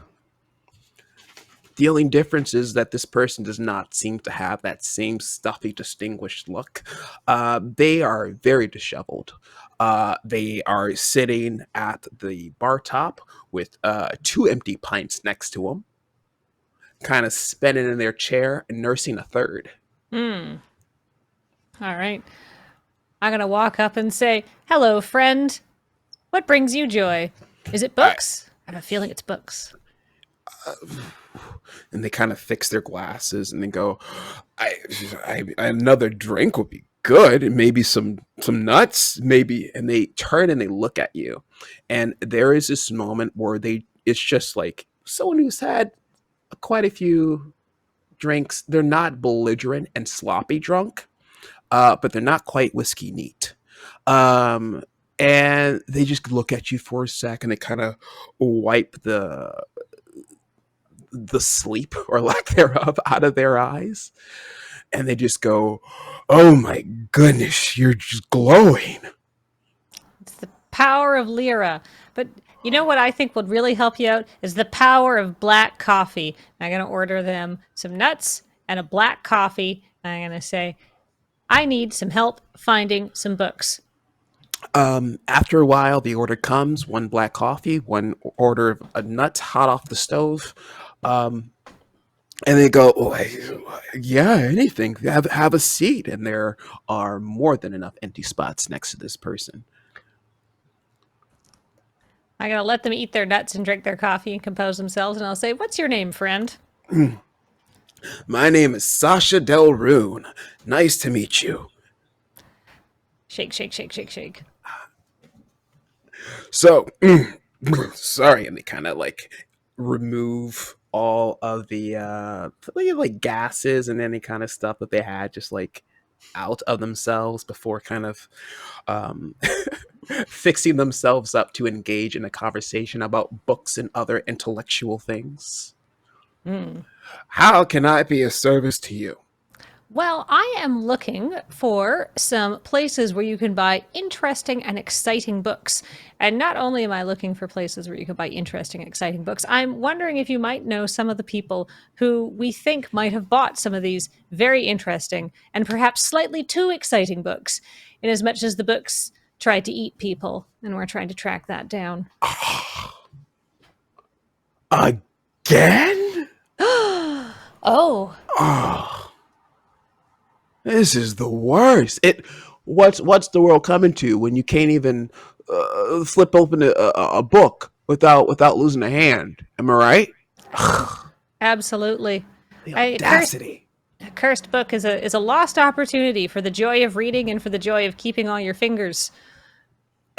Yeah, you know what I think, Hmm? and I probably shouldn't say it, but I will say it. You know what I think? I'm Huh? gonna say it. I don't even care. And they lean in, and in a whisper that is more ethanol than words. Um, I think only smart people should be allowed in Candlekeep. Shh. Well, I think that. I think if they only let smart people in Candlekeep, they might not have let me in there. But I think the important thing is that the joy of books is available to everyone, Ah, intelligence or not. psh, you're good. I mean, you're good. You glow. You're good. Of course, you're smart. You're bright. But anyone, you bring whatever you want. They'll go, okay, come on in. You can touch our books. We don't. What's the point of a card catalog if you can't even put the cards back? Psh, old news. I'm done. They rip off their brooch and they slam it on the bar top. Psh, I'm sorry. I shouldn't have said that. And they kind of come back before being distracted by the bowl of nuts in front of you. Ah. So, if since you are a smart person, and I would say I'm an aspiring smart person, I've been to Candlekeep. I don't think I got as much out of it as other people. Where would I go to find good books around here? What in your thought? Where do I get good books? Once again, they kind of pick up their mug of coffee and they spin in their chair and they look around and they go back the opposite way, look around, and they go back again the first way and do a full spin around and they go, Psh, wherever you got money. They'll put a book in your hand. They'll say, "Give me the money." You switch it out. You take it over to Candlekeep. Then you get tenure, apparently. And they just start drinking again. The I'm so sorry. That's great. It's all good. It's someone I knew from Wisconsin. They look over at you from from like the bowl of nuts that they hold up to their face, and they just kind of hold it up. Their eyes just going over the surface, kind of like a horizon of a Can I bowl. can I come up on the other side of the nuts? Yes, and they kind of tip the bowl towards you. It's like, want one? I want to know what you know. Fine, here. They set down the bowl of nuts. They I guess clear a space the other 2 pints to one way, the one they haven't quite finished in the mug of coffee you got to them to the opposite side. They take a single finger and they start to draw a shape on the bar top that begins to take form. You can tell it's a minor illusion spell. uh, However, they're inebriated, so like the lines are kind of squiggly. It's very home movies kind of animated esque. It's not quite a Oh, static. that's an underappreciated cartoon. Well, thank you very much. I made it myself. I'm Brandon Small. Nice to meet you. Um, and they do a little animated map of the market, and they just say, if you want to get a good deal, you got to go here. They got all the components. They even got. There's been a wizard that's been running up a racket. They've been making some spell tomes and then selling their spell tomes. Then they make a new spell tome and they just selling books. They're not even spell tomes when they make a new one. They think it's hilarious. After the end of their droning, you end up with a map of a pretty accurate markup of all the places that would sell books, as well as the any location where you definitely would not want to go. You would just be taken for a ride. Oh, excellent. Before I conclude this conversation, I'm going to order them another cup of coffee, and I'm going to drop the names that Terry Fizzlewit gave us earlier to be like, since you were there, you worked there, you've seen the kind of people who come in. Do you know any of these people? Oh, this jerk! As they point to Ilarian High Scroll. Yeah, I am very interested in that jerk. He brought in the hunger one. Doesn't matter. Digression, I think. Yeah. Let's see. Yes, digressions. Perfect. High Scroll. High Scroll is the guy who brought in Mazfroth's Mighty Digressions. He almost ate a very talented storyteller and about 16 kids. Kids were almost eaten too? I never even Absolutely. thought that kids could be eaten. Oh my goodness. Oh, well, thank you for this coffee, but this, psh. You know what? This person here, they take another sip of their new cup of coffee. This person here, biggest narc in the world. I tell you, 10 out of 10. What narc? They would tell on their own grandmother if their grandmother wasn't a narc as well, but I bet she is too because it runs in the family. They obviously do not have a very fond relationship or memory of Eularian. If nothing more than that, they're boring. They just think this person's a dull jerk. The Perfect. worst. Yeah. Oh. Well, I think unless there's something I'm desperately missing, I think we've gotten some book selling locations and we've got a read on Ilarian. And when you say they narked on you, what did they do exactly? Psh. Apparently, it's bad form to keep a flask inside of a carved out book. Pfft, nerd. People just truly don't appreciate that joy is subjective and that you can't be pushing what you like on other people. You know, you get me. It's like you walk in here, you're glowing, you're a beautiful angel. You give me coffee, you give me nuts, you give me another coffee, and you're like, hey, just tell me your story. And you listen, you get it. Well, that's the fine power of Lyra.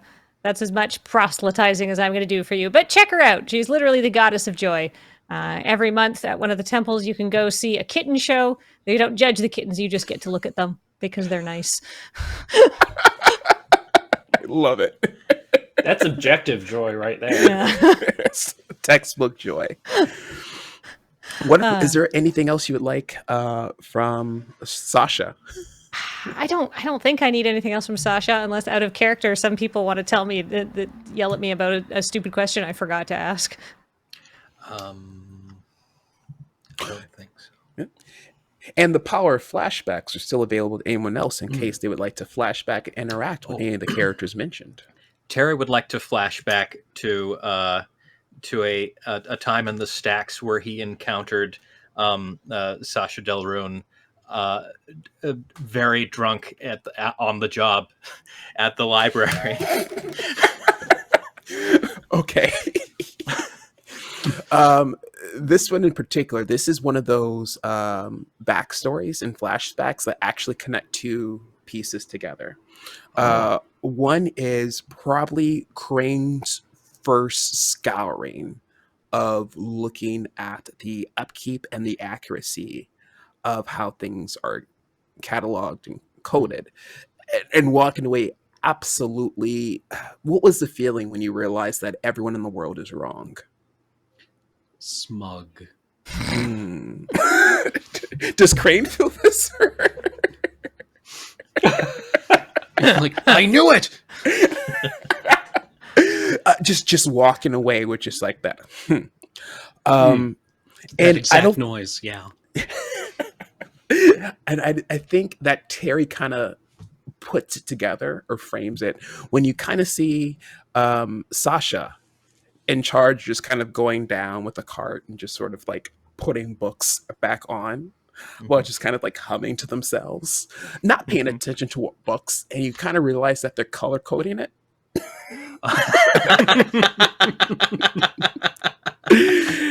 And they're just like just humming their song, and then they kind of look over both shoulders and completely just the same way that Randall Keefe looked past you before, Terry. They looked over their shoulders to see if anyone watched without looking down. Unbeknownst to them, just taking a swig right in front of you before putting back, taking the cart a little bit down, taking another swig, and then probably knocking the cart into like a fireplace. So all the books. Oh. Oh no. Okay. Well, Terry can't let that stand. So Terry rushes over and uses one of his cantrips, which is Ray of Frost, and just cools that shit down as quickly as possible. Did you see that? I did. Oh. Well, thank goodness you were here. Yeah. Yeah. I'm very glad I was here. Are you you feeling all right there? I'm feeling fine. You hear that tune I'm humming? Oh yeah. That's where have I heard that strain before? That's from what is that? You know it. Yeah, I do. Yeah, you know it. You know it. I do know it. Woof! And he gets like just the breeze of grain alcohol just over his face. Oh, say there, Sasha. Do you mind if I if it's a lovely little rainbow you've created over on section 47-4A. You mind if I just tie just not that I'm criticizing your work, but I'm criticizing your work, but in a constructive way. I just want to go over and reorganize things a little bit. May I do that? Sasha looks down at you, looks back up at the past and the trail of books that they just kind of placed. Looking back down at you, turns the cart and starts humming that tune as they're walking away, with just like a thumbs up. And the cart's just swerving. Oh no. Yeah, Chaos Wizard. Sasha Delrune. Yeah. Fun. Holy moly. Well, and in that case, Terry, if we're flashing back, Terry is at the bar and is seeing who's or in the pub or the tavern or whatever, seeing Ontology Jones, and sees that Sasha Delrune is at the bar and is broken into just a cold sweat. Just no good can come from this. No good can come, and he's going to let Ontology just take the brunt of whatever is about to happen. But he is a tense ball of tension. Do you let any of us know, or are you just paralyzed? Crane is like, "Hey, it's your friend." Yeah, It's your bestie. Were you there that day? And yeah, because Crane was in that scene too. Because we must have shared a moment where where Terry will look at Crane and go and apologize and go, "I'm sorry. He's got they've got a history, and there's again it's tenure and there's not much we can do. I'm sorry." This book is misfiled. Yes, I imagine it is. Like, move it over 4. Yeah. Better. Yeah. There are 4 people that have to undo the damage that Sasha Delrune has done. He's creating jobs. Yes, Yeah. there you go. In a way, that's a type of joy. So I'm sure Ontology's happy too. Ontology's usually pretty pleased. She has an optimistic outlook on life. And when she comes back from this talk, and she's going to see Terry Fizzlewit all like curled up in a shaking, sweaty ball, and she's going to be like, "I have multitudes of good news to report from my conversation." Oh, good. And he hovers a pen over the whiteboard to make addendums. All right, and I'm going to recount all of the good booksellers to go to and all of the places where we're going to get ripped off. That we've got several leads. Also, and a report from Sasha, who I believe is dealing with some deep unhappiness in perhaps an unhealthy way, but that's neither here nor there for now. That the guy who brought in Mazfroth's Mighty Digressions is a real wiener. Hmm. As soon as Minty catches a whiff of whatever was breathed onto Ontology by that Chaos Wizard, he just prestidigitates the smell away as a little courtesy to her. Hmm. Good looking out, guy. Take a point of Yeah. inspiration. Oh, thank I you. like that. Any other? Anything else you would like? I think we just move on to another. Let's onto hunt one of the books. stalls, Yeah, or- let's go to the bazaar. As a bonus for ontology, of all the places that were written down and marked on this magical map that was presented to you by Sasha Delrone, there is one location with several lines drawn underneath it in a circle, Oh, and it's a place called Aberdoon Books. shall we begin there then, team? Aberdoon Books. This one was triple underlined and circled. in a good way or a bad way? I think everything that Sasha does is in an intense and very personal way. So we'll discover once we get there, I think. Yeah.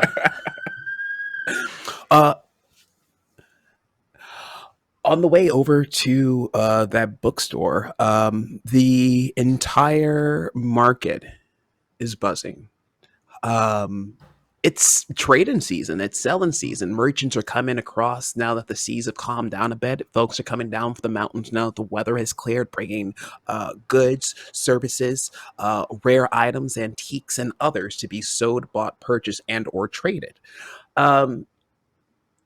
It's definitely one of the well, probably one of the most busiest times of year. On top of it being just wonderfully, just the weather is perfect. It's that mix of I'm not sure what the conversion rate is for you all, but it's like 70 degrees, like Fahrenheit. Hmm. It's like 30 degrees Celsius. Is that how that works? No. That would be like, I think, 18. 18 degrees Celsius. So like not too hot, not too cold, not Just a too little sunny. below room temperature. 18? Okay, for us, it's kind of like if it's 69 degrees, nice. And then anything outside of that, I think that's how we base our temperature off of that joke. Oh, I'm sorry. I got that completely wrong. Apparently 70 degrees is 21.1 degrees Celsius. Thank you to the arcane knowledge of Google. It's a nice day. Is what So we're it's saying. like literally just like room temperature. Oh, perfect. Praise be to Lyra. A nice breeze that comes in every once in a while that's just carried through that ocean air, and just like the faintest briskness from the very highest peak of the mountain, just kind of coming down every once in a while, just letting you know that I got you, sugar. The way that mountains talk, mountains do, like the drink. I'm sorry. I didn't even know I did that. I'm sorry.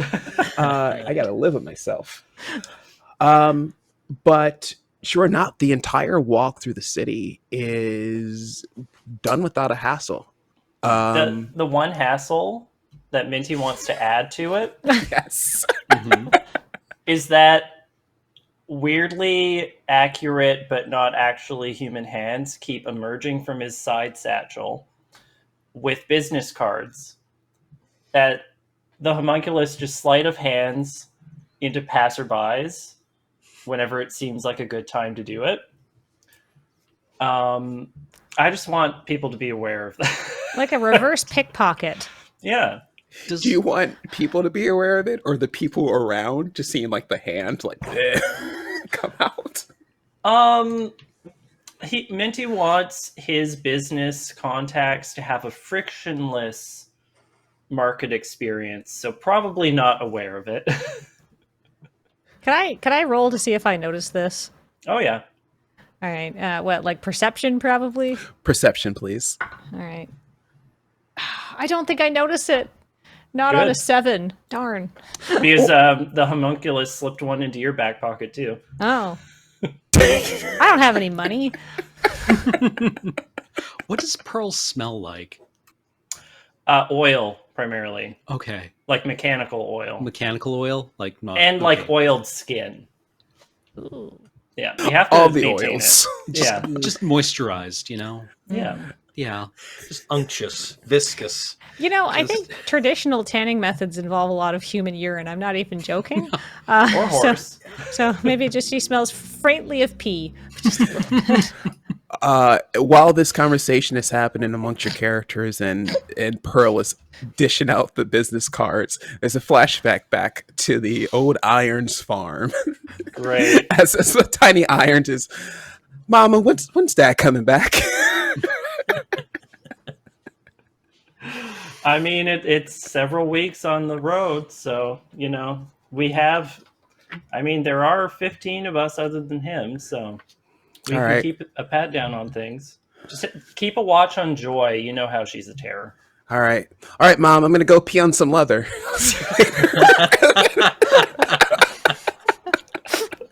Flashback back to the market. It's called world building. Yeah, yeah. Oh God. You arrive to Aberdoon Books. You can only assume, especially Minty, you feel it in your gut. This has got to be the place with the best deals because it is way out of the way. All the bigger and like established bookstores with like an actual building, you pass through those.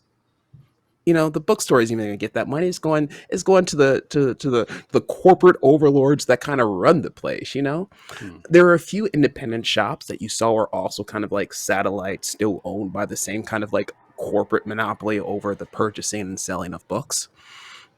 But Aberdoon Books, ooh, it has like a nice type of indie feel. Like this is the type of bookstore you would recommend to people that are really into books, even though you may not be into books.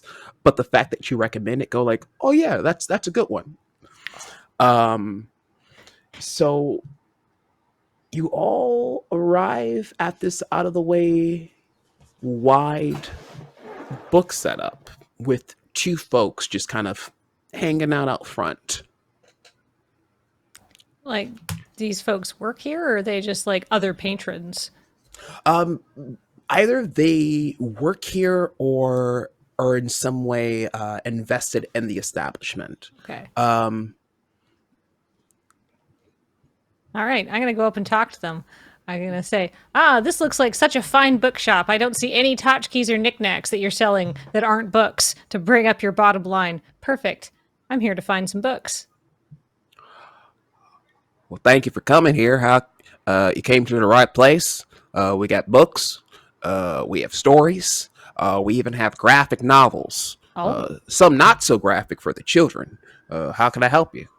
And Ontology is briefly tempted to ask about the great prophet of Lyra, Gary Larson, but then moves on. And figures she'll ask about that later. And she says, I'm looking for a copy of Mazfroth's Mighty Digressions.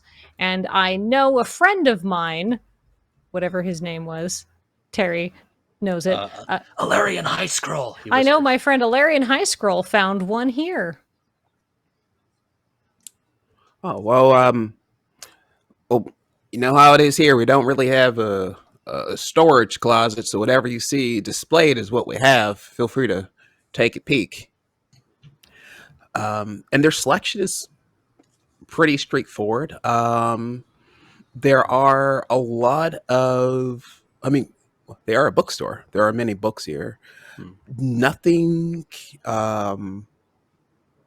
quite as rare or intriguing the way that the covers of Mazfroth was, or any of the other books that have been kind of described to you that led to the attacks at Candlekeep. Just pretty normal books. You see the one about the child sent to bed without his dinner that ended up with the Beast of Cholt. You see another one about a bugbear and his paladin that wears a golden armor, and especially this golden helmet. And it's a very curious bugbear. Can I use divine sense to see if I can detect any evil kind of books or anything like that around here that might look like a normal book that might be inhabited by some sort of evil thing that wants to eat people? Yeah, any bad vibes? Yeah. Of course. Yeah, do a vibe check. Yeah, like I could also cast detect magic. Let's do the divine sense first. And Kathleen, can you described how ontology taps into the sense? All right. So she's gonna look around and go, there's a lot of books here. All right, and I'm just going to close my eyes, and I'm going to sort of center myself, and I'm gonna have everything go away, and I'm just gonna say, Lyra, show me where the bad stuff is, so I may demolish it from this world and put joy in its place. And I'm gonna see if according to D&D Beyond, when I use divine sense, strong evil registers like a noxious odor. So I'm gonna see if I can smell evil. So I'm gonna in fact close my eyes, entreat Lyra, and then I'm gonna be like, and I'm just gonna smell. I'm just gonna start smelling this bookshop and see what I find. I'm gonna see if anything smells bad, like feet or nasty thoughts or eating people. You take a whiff. The entire space becomes a blank void. Outside of the smells of divine right, justice, decay, or evil, from the range of hollowed to desecrated, this bookshop smells otherwise benign. Hmm. There's nothing here that would lead you to feel that there is something insidious or cursed in this area.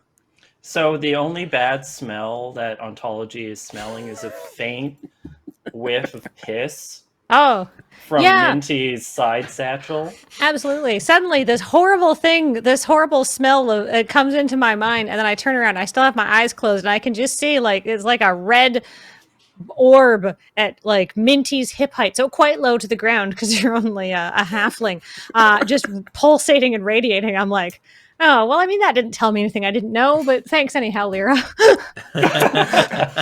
Turns out piss is chaotic. Who knew? Yeah. It's also a fae, apparently. Yeah, Lyra is just like that. I What don't is like that? it. I don't like it. Everyone Get it stop. away. What is that? Excuse me there. Are you hello? Did Yes, you take hello. a nap? Oh, hello. No. All right. Well, if you need anything, I'm just gonna be right over here. Feel free to tap me on my shoulder if you need it. I'm just gonna stand right here, and I'm standing. Here I go. Is there a back room? Like a noticeably kind of hidden back room. No, it's it is a sort of like single shop set up on the side of a wall. Like a hole in the wall kind of place. Not quite. It more protrudes out. They have they have a surface like a desk that they use to just like exchange all the sales over. There's a pretty low awning over that juts out just beyond where the desk is set up.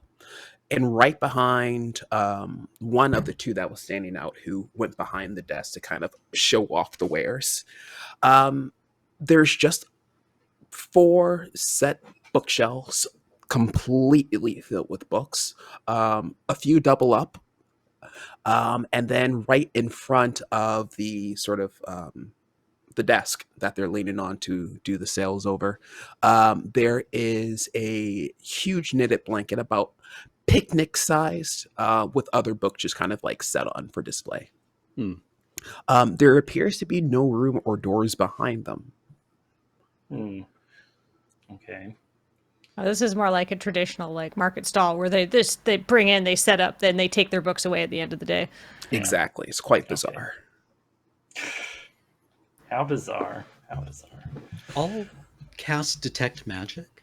Yes. Oh, quick question. Mhm. When you cast this, are you doing it right here inside of the shop area, or are you making some space? I'll probably try to be discreet as much as is possible. Noted. Um, Detect magic is cast, and for my brain purposes, can you read me the effects of that spell? Yes. For the duration, you sense the presence of magic within 30 feet of you. If you sense magic in this way, you can use your action to see a faint aura around any visible creature or object in the area that bears magic, and you learn its school of magic, if any. We're in Baldur's Gate, aren't we? Mm-hmm. All right. The spell can penetrate most barriers, but is blocked by 1 foot of stone, 1 inch of common metal, a thin sheet of lead, or 3 feet of wood or dirt.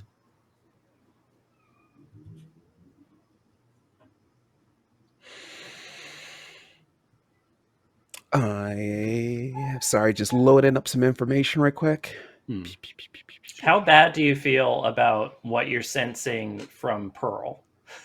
Me? Well, Crane, since he got the new spell going right now. But Crane also has ontology. decided that Pearl is a weird dog and is just leaving it at that. Okay. For once, dog. does not wish to know more. Yeah, no, it's a dog. It's a weird little dog. That's all it is. We're okay leaving it with that.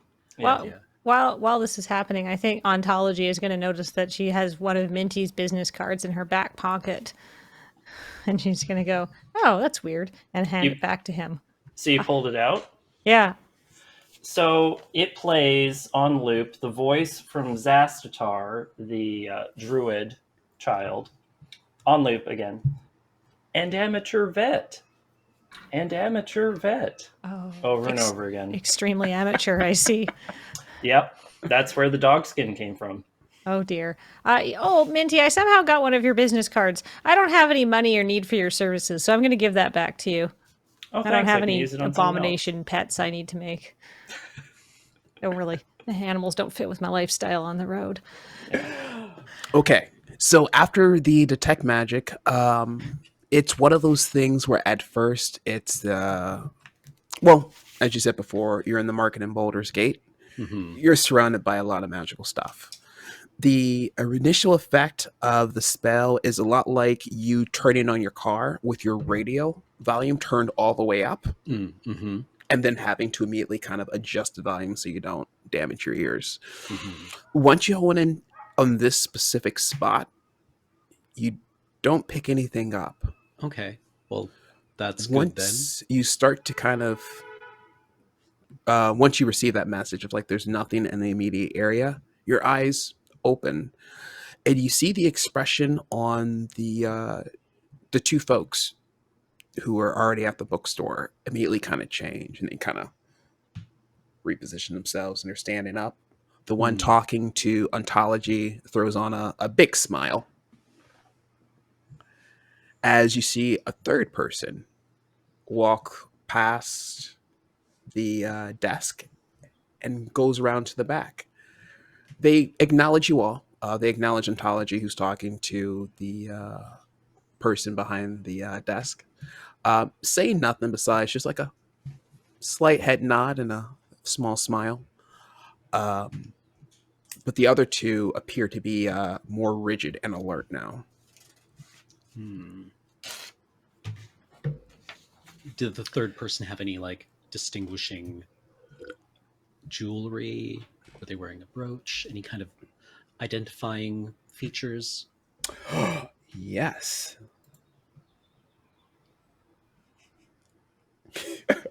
Go on. She okay.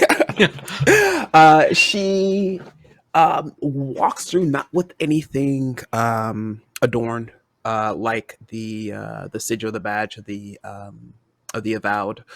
More just how she holds herself. Big girl boss energy. You got this bookshop that seems to be doing pretty well out on the edge. That's highly recommended by nerds. Um, Probably you would be safe to assume that this would be the person who runs this operation. Hmm. Well, Terry, Terry will approach this person. Does he know who this person is? Is this someone with whom the library does business? I don't think so. Okay. Well, then he would say, "Hello. I assume that you are the owner and operator of this establishment." Well, oh, hello. You are absolutely correct. Who are you? My name is Terry Fizzlewood. I am a adjutant of the of Candlekeep, mediocre standing, and we Candlekeep. We have heard so many things about this particular shop. Highly recommended by the nerd portion of Candlekeep, which is all of Candlekeep, and it. We're just we've heard that you carry some rare and antiquary books. Is this true? Oh, in that introduction, she goes through a series of emotions and reactions. Uh, One, delighted to hear that the renown of this store has brought customers here. And from Candlekeep, she does kind of takes a moment to kind of express sort of like, oh, you're fancy. On top of that, she then remarks to the other two of, "Do you hear that, boys? We are famous at Candlekeep." Well, and without being patronizing in any way, readjust yourself, kind of taking a knee, and just getting down on your level, Sure. and like the most respectful way, respectful way of just sort of, well, we do our best to procure and to curate and to sell all bits of literature. Um, but what we have right here is what we have available. Is there anything that caught your eye, or is there anything that you're looking for? As she kind of stands back up to meet Ontology eye to eye. Actually, how tall is Ontology? She's 6'2". Ooh, just kind of looking slightly up. She's about like six even. Oh.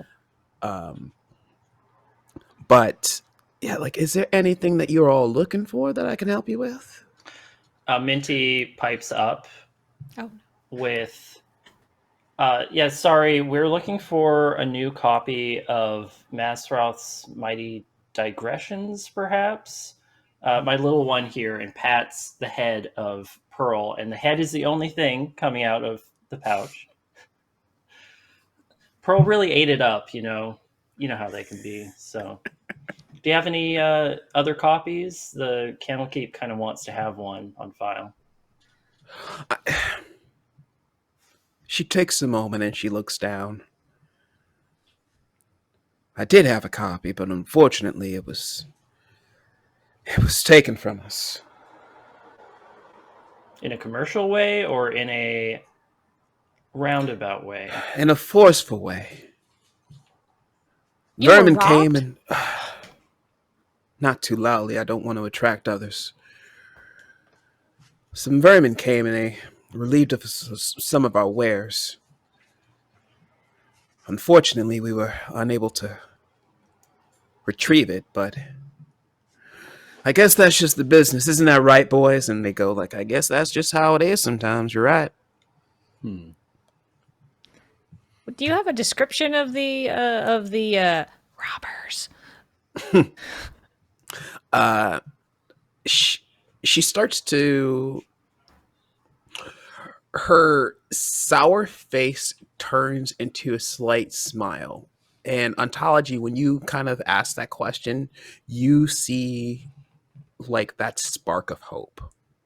No one's ever asked, hey, can I help you? And just asking that, you see, had a physical effect on this person of just, well, we weren't able to get a good look at them, but it would be too hard to find them anyway, unless Unless you had a sturdy group of adventurers and the blessing of Lyra. Would it bring you joy it to get would, your books back? nothing would make me more happier. Excellent. Lyra loves joy. It's kind of her thing. And of course, Candlekeep would be very happy to help you. We are always in the market for these rare books, and a group of criminals taking these books can't stand it. That interrupts our acquisition flow. So we would be more than happy to assist you in recovering this book, or to find out more accurately what happened to it.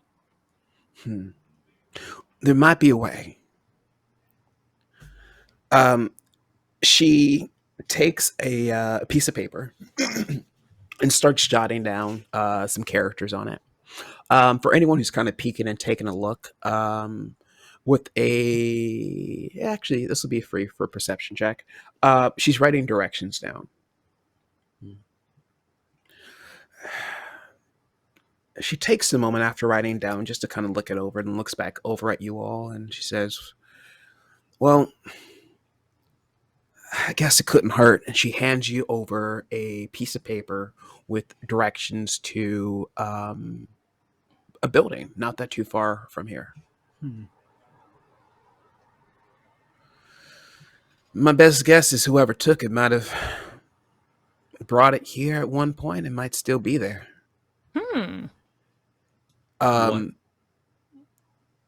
What Sorry. is this place? Well, probably. Well, it's the only step I have going forward to figuring out what happened to my books and other wares. I mean, I would leave, but I got to keep people here at the shop, and I got to maintain it myself and just pop back here every few hours. I don't want to put you all out of your way. Oh, not at all. Not at all. This is we're in the business of solving problems. And she takes a knee once more, going down to Terry Fizzlewith, and like one hand over your other hand. She's like, we don't have much in the ways of money either, if that's what you're looking for as well. Oh, no, we don't need to be compensated for this. Candlekeep covers all of our expenses, and we're on a fact-finding mission, really. So this falls within the bounds of our mission. You mean it, truly? Absolutely, completely gratis. Don't worry about it. The smile that she slightly displayed before is on full effect.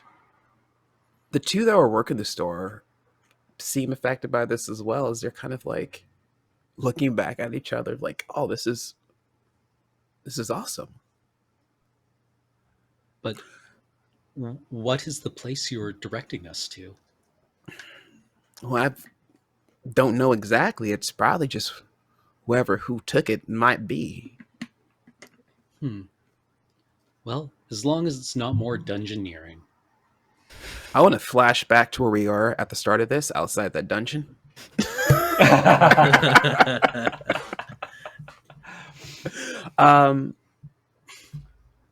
So yeah, we can go back at any time, but we're going to start on this map at right outside of A1. There's one last thing I'd like to do before we Yes. leave. I would like to do an insight check, and I rolled a 19 for that. Is she, like, this is with the eye of someone who does commerce, is she pulling the wool over her eyes, or is she being genuine with what she's asking for us?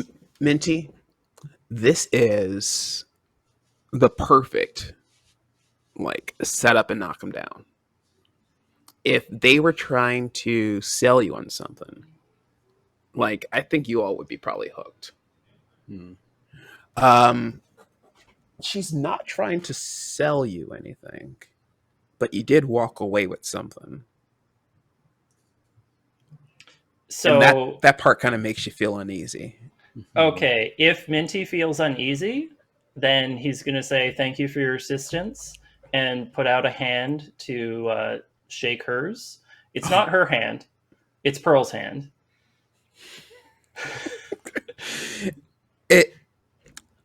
You see this reaction of, you kind of say nice doing business with you, and you notice she does a little right before Pearl's hand kind of comes out. And she goes, oh. And she kind of grabs a finger and shakes the finger. Just a little salute and turn and walk away. If Minty thought that was genuine, he would have actually shaken her hand, but Eh. Hmm.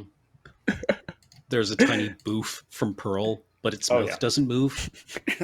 Just like a little kind of hollow inside, like maybe half a foot. You hear the boof coming from Mm. it. Mhm. It reverberates a little, but the face doesn't change.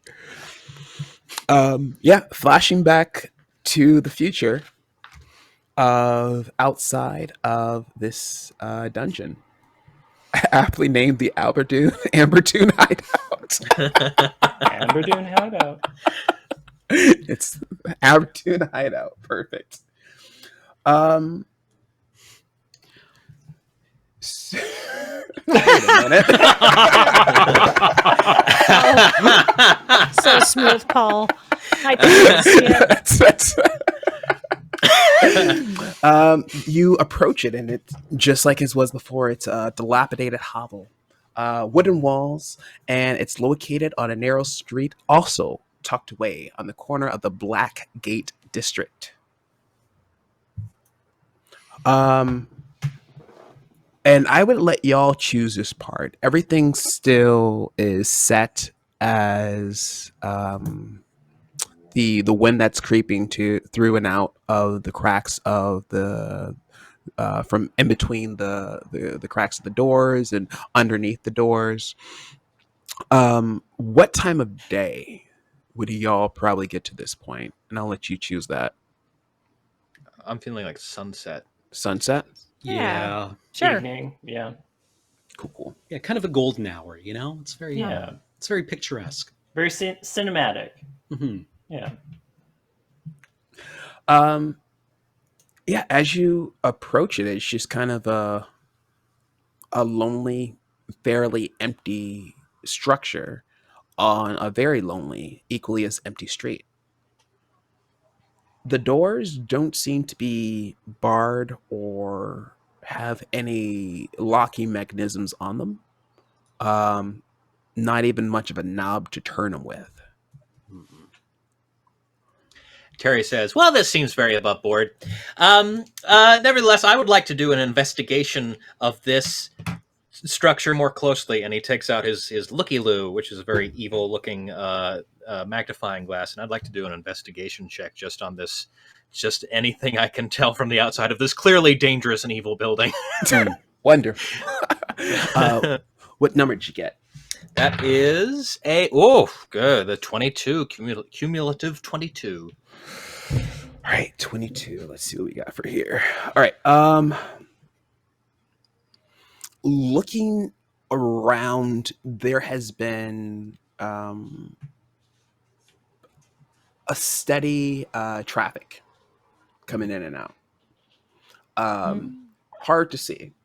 Whomever is making use of this place isn't using the entrance that you are all at as the main entry and exit point. Hmm. Going around the perimeter to what is allowed for you to kind of navigate. Whomever is entering and exiting through these alternate sort of points might be going high and over or going low and underground. Interesting. They didn't go around it, and they probably didn't go through it. All right, I relate this back to and peering around with my horrible looking magnifying glasses, weird sort of claws and suggestions of wings and teeth that he's looking at things. Well, I have a feeling we shouldn't go through the front door. I think the majority of people have been going either through, gotten in somehow from above or below. Okay. Okay. That does seem like, typical bad guy things is not going directly in the easily accessible front door. I think, given that none of us can fly, I think we should try the below ground approach. Hmm. Can we find what below might mean? Hmm. Is there any suggestion of a cellar door, like for tornadoes, or like a tornado cellar, or something? Nothing around there. The for below, the only possible way outside of anything magical would be to go through the sewer system. Hmm. Then again, you probably recounted, Crane at least with the highest wisdom, that the last sort of like metal manhole cover, easily just like a neighborhood away. Right. Getting underground might be a way to access it, but probably not the way that they did with that information. Hmm. Is there anything in the skyline nearby the house that looks like a bridge over to the roof? Nothing nearby. You see a couple of points where like a a more athletic mentee might be able to kind of parkour off of, but nothing that would be readily available to you all. No.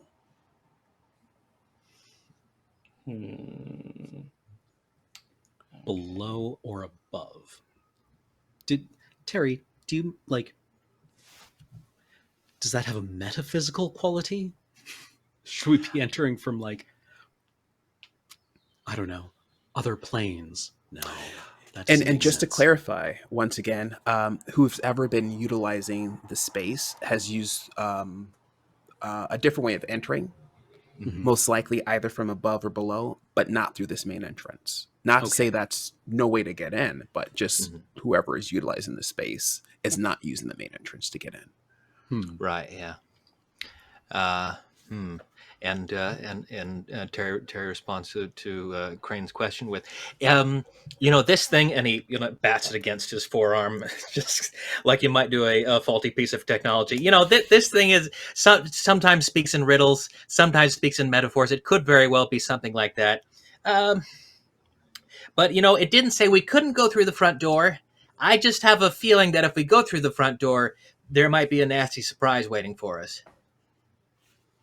Well, good thing one of us has an enormous shield. So I'm going to put my shield in front of my face and I'm going to like slide open the door a little bit. Like I'm not stupid. I have a decent wisdom stat, but I'm going to, try to do the con-based entry. Nice. Can't be a nasty surprise if we know it's there. Exactly. Yeah. I'm going to, shield up, open the door, just open it a crack and see if I can see anything. Or maybe somebody who's smaller can like peek around behind my legs and see if they see anything. Will do in the most comical and adorable way possible. It's impossible to get that shot in real life. You have to basically be like standing horizontal and you have to get like the tall person basically on a ladder so the other person has room to come up underneath. It's really annoying. That slipping on the banana doesn't work as easily as you think. No. Welcome to Mythbusters. We're going to take all the tropes you see on TV and bust them. With the shield as the device used to open the door, you press up against it, and with very little effort, it swings open. The first thing you notice into looking into the first room is there are several mismatched chairs that are scattered around the homely common room. A couple of mugs and plates sit on the small circular table in the center of the space. A tattered and faded rug decorates the wooden floor. It's a bit shit in here, but empty. All right. Terry slips in. Good to hear the shitter's empty. Let's go in. All right. I'll bring up the rear, I guess. I'll close the door behind us. Hello? Terry says, hello, is anyone here?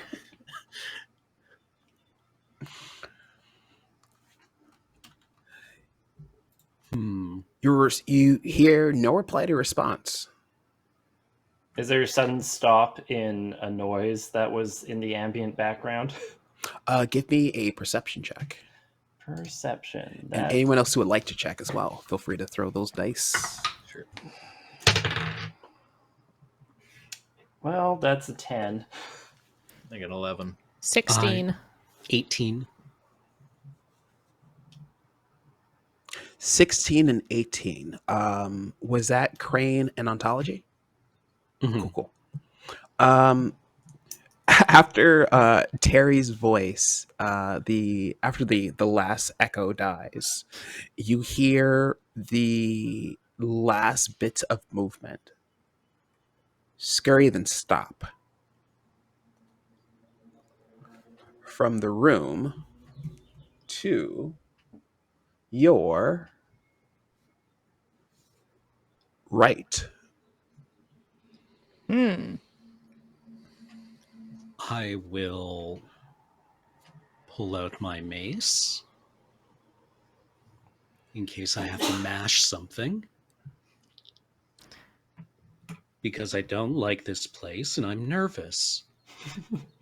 But you're finding out so much that you didn't know before. Yeah, like, I don't like whatever that is. Points to Pearl. Pearl's like, ah, man. Yeah. In Minty's voice, but yeah. I'll approach the side door. Are these cups like recently empty or long-term empty? Looking at the cups, there is still liquid inside. Probably one of those cases of you wake up, you get your 3 cups, you get your water, your coffee, your tea. You finish your water. You get a couple of sips of your coffee. There's probably like a good swig left.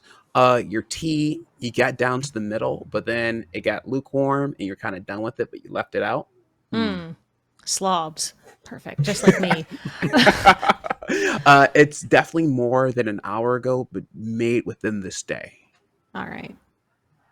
This is the second campaign in a row we've had to describe exactly how long a drink's been abandoned for. Yeah. It's a great theme. unit of measurement. There it is. So it's not like kettle coming to boil on the stove. No. Okay. I approach the door. I don't really bother to be stealthy because I'm wearing scale and I sound like a maraca, I'm assuming, on a good day. And then, like, put my hand on the door and push. You push it open. A squeak breaks the silence, and you think it's just going to be like it's a long one. It's a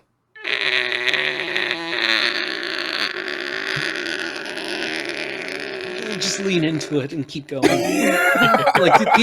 There's no cool left here. I can't be cool anymore. We're just gonna. The first thing you notice is that this is obviously a kitchen space. Oh, Area used to store, prepare, and sometimes eat while you cook food. As well as being a kitchen space, you see sacks of potatoes in a corner, sacks of carrot, a single barrel. The barrel appears to be empty, but kind of utilizes like a second surface to place things on. A hovel of several small people and children in a corner with one person bearing fangs, and an ice box. Oh, there's kids in here. can we go back to the second to last one? The barrel has been repurposed as a surface. Okay, but there were carrots, you say? Yes, and potatoes. Okay. And the small people, children, and a person bearing fangs, and an ice box. Any plums in the ice box? No plums in the ice box. I'm sorry. Oh. This mission's a bust. They were too delicious. 30 experience points. Good night, everyone. Thanks for watching Critical Role. So wait, this is like a family with kids? And a person bearing fangs. Or are all the kids bearing fangs? Some of the kids are also bearing fangs, but don't seem to be adept at using those fangs. The one who seems to be the most adept is the one kind of standing in front of the children, between you and them. I scream. And with In that startlement. scream, their fangs grow even longer. Their skin starts to spread out fur. A tail appears as they became bigger. with longer fingers and digits, as well as claws, as they do a gurgling hiss. This is just Crane in the room. Crane, would you like to roll an initiative? I would not, but okay. Oh, what you would not? What would you like to do in response besides screaming? I'm sorry, I didn't know anyone was home. Do you just slam the door closed, or?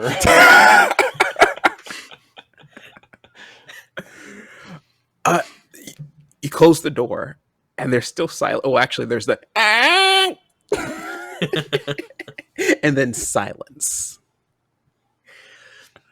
Terry says, "Crane, what's in that room?" I don't know. I could use another pair of eyes on this. Okay. But there's a lot of it, whatever it is. I'm not going to let the softest member of our party go and investigate this. So I'm going to say, Terry, how about we do the maneuver we did when we came in, where I open the door and you stand behind me. Sounds good. So I'm going to open the door. I'm going to say, hello, my name is Ontology. I'm a paladin from the Church of Lyra. I'm here to look for a book. And what do I see? Ontology, the first thing I need you to do is make a dexterity save. Oh, no. Oh, no. Oh, dear. Okay, 11. 11. Okay. It hits you, but you're good. As the second time the door opens up with the signal of a before you're able to give your spiel, you probably get like the first part of that line out, as immediately you are pelted with a potato. I throw a potato. Sorry about that. I actually don't mean you any harm. I am just here looking for a book, though. And do I have, like, are there children there? Like, what do I see? You see several people. They're all crowded in a single corner. It could be 5, there could be 8. The biggest one appears to be as the barrier between the 4 of you and everyone else in the corner. They are in full aggro mode, long claws, teeth with like the front 2 teeth being noticeably bigger, with more pronounced incisors and canines. The bicuspids are okay. Their claws, long. With the nails on it being more wide than kind of needly, good for kind of shoveling and clawing. Their tail, hairless, unlike the rest of their body, which is now coated in a white and grayish fur. Would this I know what be? these are.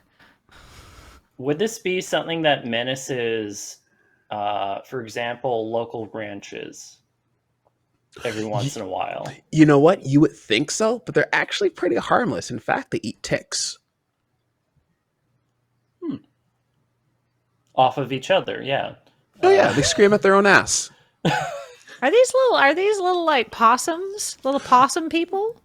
Oh, you don't call them little possum people. You call them were-possums. Right. They're little. But they're like little baby were-possums, right? Well, some of them are baby were-possums. All right. Just a litter. I'm not okay. I'm gonna turn around. I'm gonna be like, don't nobody beat up these little were-possums yet. What are you doing here? We got more taters. No, I don't want your potatoes. I'm just here looking for a book. A book? A book. Their face starts to lose the feral aspects. The little ones are still kind of like, they don't know. They're just waiting for you to do something. As the biggest one just kind of shushes them and says, "Who sent y'all here?" We came here because we were told that a copy of Mazfroth's Mighty Digressions might be here, and it is a rare book that we are looking for. And we were sent by the Amberdune, the owner of the Amberdune bookstore. Amberdune? Those dogs sent you? Are you working for those dogs?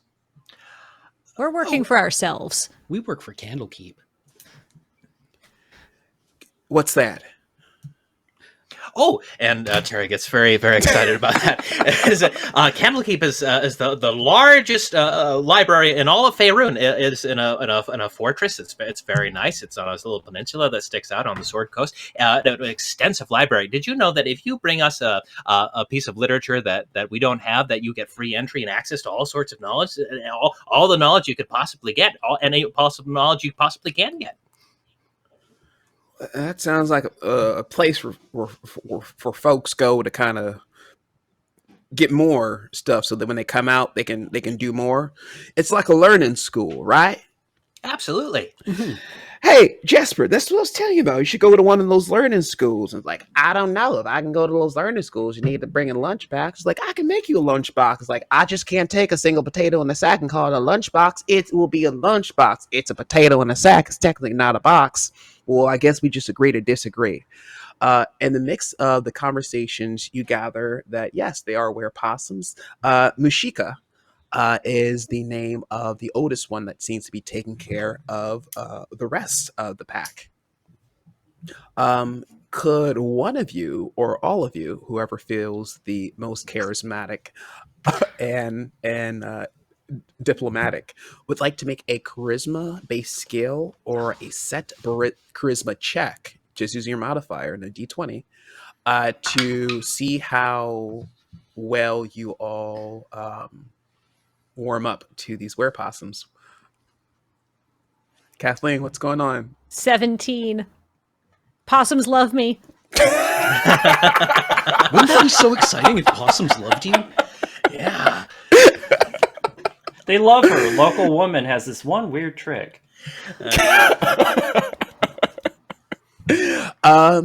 Yeah, you are able to find there are 6 of them in total. Moshika, Jesper, and the rest. And after a while, they warm up enough where Mushika is less on edge about letting the little ones kind of walk freely in this space, because you all have weapons on you. Yeah. And you're in their space.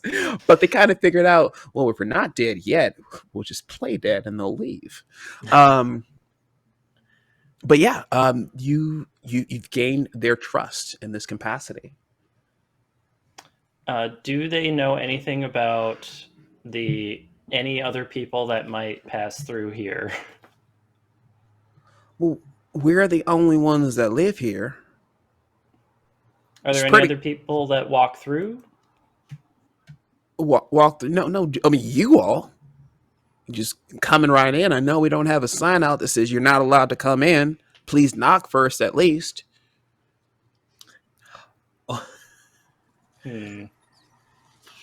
So you would be the people to ask about the book, then?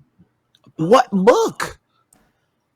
Do you know? Okay, here's the entire story. We come from Candlekeep, and as it turns out, somebody brought cursed books into Candlekeep that attacked people, and we've tracked them to Baldur's Gate. And the trail from Baldur's Gate led us to you. And we don't know. We assumed they came from here, but apparently that isn't true. Do you know the Amber Dune bookstore? Yeah, where those dogs work. You say you didn't work for those dogs, but they sent you here. It sounds like you're being led by a bunch of dogs. It seems likely. Why do they not like what's the deal? Hey kids, go out and play. And like, oh, and they all kind of crawl out the window. One opens up the window and the rest kind of climb up, and they just kind of like claw up the side of the wall. Oh, that's As they so get out. cute. The Mushika starts to take a couple of the mugs from the common room and dip them out, wash them out, and start refilling them with different beverages, and sets them out. And says, all right, I still don't trust y'all. So I'm going to need to figure out exactly. Give me a charisma check so she likes you. All of us? Or anyone. I just need a number that's higher than 14. No. They look at me and they look down at my bag with a human hand hanging out of it, and they don't like me, so I'm just gonna stand in the corner.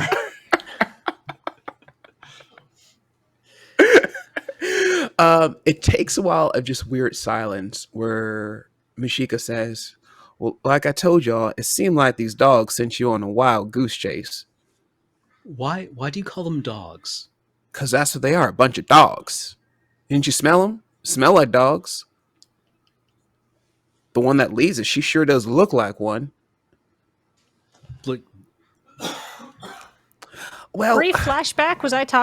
I was talking to a normal human, right? you were talking to a humanoid. They didn't have any canine-like features. Okay. Um, there was a weird interaction before Pearl got their hand out. That something was noticed, though. The smell of piss, probably. Yeah. It always comes back to the smell of piss. It ain't D&D. Yeah. Yeah. Fresh leather, supple. Fresh leather, yellow feather. No. So from the corner, Minty's like, so if you think they're dogs, then they shift like you into dogs. Well, we call it turn, but sure, I guess we turn. shift. Oh, Once their shift's done, yeah. they're werewolves. No, no. Were dogs? Well, kind of. It's like after a while of just like getting the correct and like PC terms out of the way for like all of like Lycan 3 and all that fun stuff, you're able to agree on where jackals. oh, Okay. And I want to do one more flashback back to earlier when you first grabbed the book a couple of days ago. And this could be one of those bits of information that was remembered regarding the contents of Mazfroth's Mighty Digressions. That in one of the chapters they mentioned, yes, the god of the hunt, Malar. And Terry, this will probably ring most likely with you, of that Malar is supposed to be responsible for Lycans, as they say. I see. Right. Well, then I relate that back to the group, and I said, if my memory of Mazfroth's Mighty Digressions, if that's accurate, I think these books might be related to lycanthropy in their nature. Goodness, Crane, what was that thing that the book was said to you before? it was hungry. It wanted to be fed. I wonder, are these hunting books? Are these books that hunt and need to devour things to survive? I wonder Well- if. Oh, go ahead. Oh, sorry. Well, only thing I know is that you can't trust those dogs. If you're going to trust any of us, definitely can't trust them. Sorry, Kathleen, with ontology. Oh, ontology was going to say. I wonder if they're sending out these books on purpose and they're bringing back something when they get prey. Ooh. Well, these books, like, are they just books? What are they? No, they transform into, well, they don't have a solid form. They seem to morph between different kinds of animal limbs and jaws. Did anyone make an Arcana check to try to identify it yet? No, No. but I could. Give me that.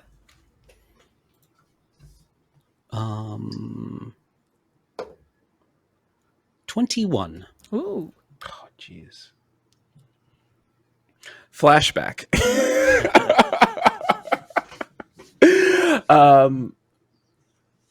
Crane is leaving after being absolutely disgusted, disgruntled, but most importantly, correct after seeing how the books were organized. On one of the last few last few books you're kind of looking through, you did realize that there are different ways to create your own, not necessarily life.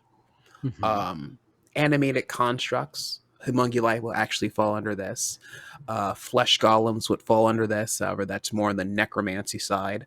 Summoning of fae and fiends would be more conjuration.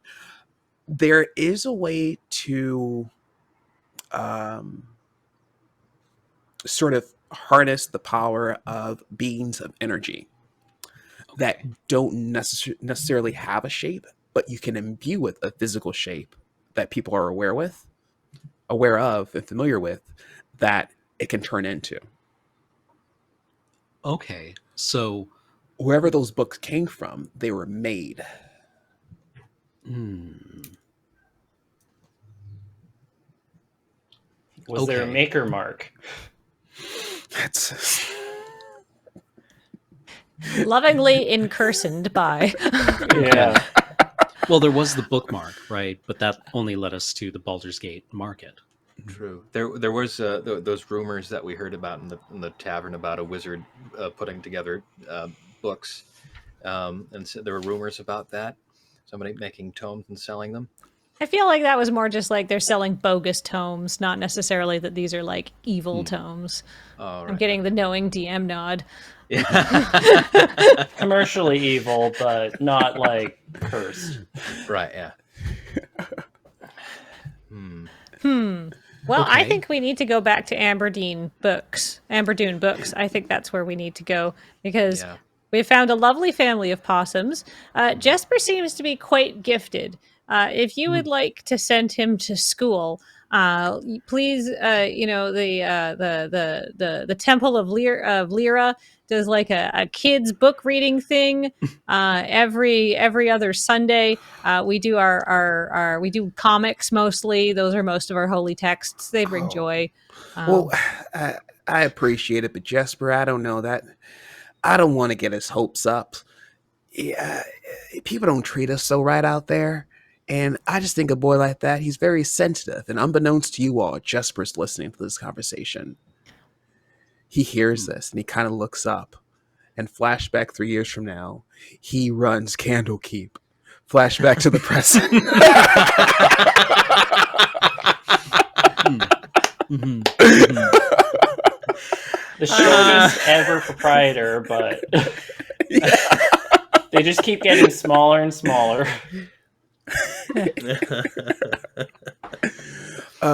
But I appreciate y'all at least taking a chance on us. Mhm.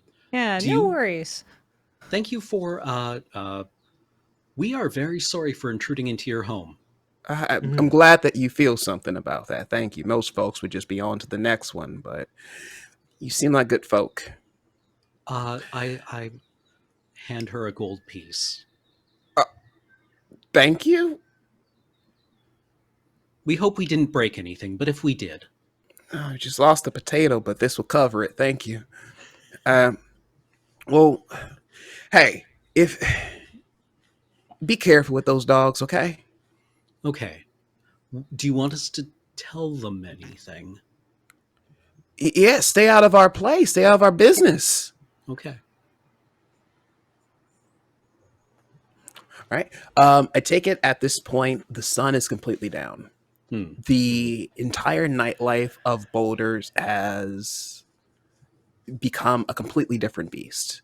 Lanterns outside of shops are now lit. You see magical lights of pinks and light greens and pastel blues kind of fill the sky to guide everyone who do not have the vision to see in low light or dark. And unless there's another plan, you mosey back on to the Aberdeen bookstore. Mm-hmm. I assume they're probably packing up. They have already packed up for the day. The wall remains blank and stark, completely devoid that there was ever a shop set up. But, like most folks would tell you if you ask, oh, they'll be back tomorrow, same time. Let's come back tomorrow morning. First thing. I like getting things out of the way early. Mm-hmm. Yeah. Mm-hmm. First thing in the morning, right before the market even starts, um, girl boss, the woman who seemed to run the place, brings over the first cart and starts setting up the bookshelves and the awnings. Hmm. All right, team, what's the plan? Yeah, how do we handle this? We could challenge her about how we don't appreciate being used as a hit squad. Yeah. Mm-hmm. Or we could just say we took care of them and we don't have to be specific about it. And if she does ask us for specifics, we can say we gave them a scholarship fund and told them to stay out of the store. That's taking care of it. Yeah, she Okay. lied to us. So That's not even a lie. We don't need we don't need to lie. But we do need to possibly break some skulls of mean Yeah. people. Why don't we just tell her that we want to find out where Mazfroth's Mighty Digressions came from? Where did they buy it? Where did they buy Dark Hunger? Who brought it in? Yeah. Who brought in oh god, what was it called? The Fall of Fallen Tethamar. Fallen Tethamar? These 3 books, where did they come from? Mm. And we know who bought them, but did they have a common source? Yeah. Sounds good. Go team. Yay! With this new plan, you all kind of, I guess, set up in your positions. The shop owner still does not appear to show any sign that she's aware she's being watched. Doesn't even seem to care. The way that she sets up the awning and everything else is done in such a very wistful way. There seems to be an extra pep in the way that she was walking. There's less sort of assumed control and much more walking on clouds as she moves around. How would you like to engage? She looks like she's so happy. Is Let's this not- happy or Okay. smug? Ooh, that's a good. Can I get an insight? Can I roll insight check? I'm pretty Yeah, good of on course. insight. Just watching her actions and Yeah. how she's okay. I would also like to do that. Oh my god! This is yet another nat 20 that you can't see because of my stupid camera. But if I hold it right by my face, I think you can just see it. Yeah, That works. so that's a 24. 24. If nothing else, you're absolutely happy with your initial assessment. She looks so happy. Oh, I hope that she's gonna be hope that she'll still be happy after we talk to her. Although if a bad person is happy, if she's a bad person, should I make a bad person unhappy to make other people more happy? What will make you happy, Ontology? Joy, happiness. That is my whole reason d'etre. And sometimes applying it by force if necessary. Let's be forceful. If only there was some branch of philosophy that allowed us to examine questions like this. Why do we go through life? What's the point of it all? How can we define happiness? We'll never know. All right. Someone's got to talk to her. Terry marches up in his very small feet, and he says, "Pardon me, madam. We have some questions." She looks up and turns. Oh, well, hello there. How are you? I am perturbed. That is how I am. I'm sorry. You know what we say here. We really can't do refunds after the book's been cracked. We need no refund. We want answers. You didn't buy a book. No, we didn't. We bought your story, and we should not have. We went to that house you mentioned, and we found a delightful family of werepossums. Oh, I just assumed they were rats. Yeah, you would assume that. Listen here. We need a cut. I don't know what your business is with them. Frankly, I don't care. What we need is we need to know how you source those books, Mazfroth's Mighty Digressions, and then the Hunger book. We want to know where you got those from, and we want to know now. Oh, oh, I had them. You you had them? You So much can happen in a single event, and I'll tell you what. Old news. The book, I don't even need it anymore. I got another copy here. You want it? uh no, that book eats children. Well, Well, I mean, no, like, the one I sold eats children. This one's the real thing.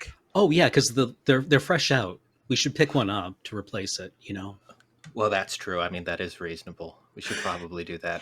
Wait a second. You said you knew the one that you sold eats children. Oops. Could we back up to that part? Oh yeah, I mean, I was going through some stuff. I was in distress, but all of that doesn't even matter anymore. I met somebody, and goes back to kind of setting up the awning. So if you want the book, just let me know. I can sell it to you all if you want the real copy. But Where did it come from? The cursed one, the one that eats children. Where that and the dark hunger and it they she sighs and goes, "Listen, I learned some things, and it's not really that difficult actually if you know what to look for." She kind of grabs into this empty space, and you see that each of her fingers seem to kind of like bend the air in front of you, and there's an invisible force that kind of moves together if you were to grab the strings on like a viola or like a guitar. There's that resistance. You see her hand kind of pushing back, but after kind of carving into that space, she is now holding a mass of energy. She collapses in her hand, flattens it out, and then in her hand she holds a piece of paper. She sets cool. the paper down, and it kind of grows the same type of tendrily limbs, and it starts to kind of crawl around and eats at like a bit of breadcrumb that was kind of left on the side of the street before it eventually just. I did that with the books. I was in a bad place. I take full responsibility of admitting that. Now we're good. Would you like one of those books, and we can just call this entire misunderstanding just that? Why? Cause I was mad. And now I've we're been mad. mad. I did not. What is that? What that? Oh, that's just a little gizzy. Ella, what? What is A little, that? a little. It is just a method I have of kind of just asserting myself.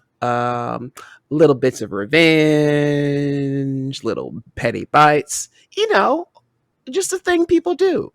I'd be happy to show you, but that's going to cost you extra. But if you want to take the books, we can just call this whole thing and walk away from it.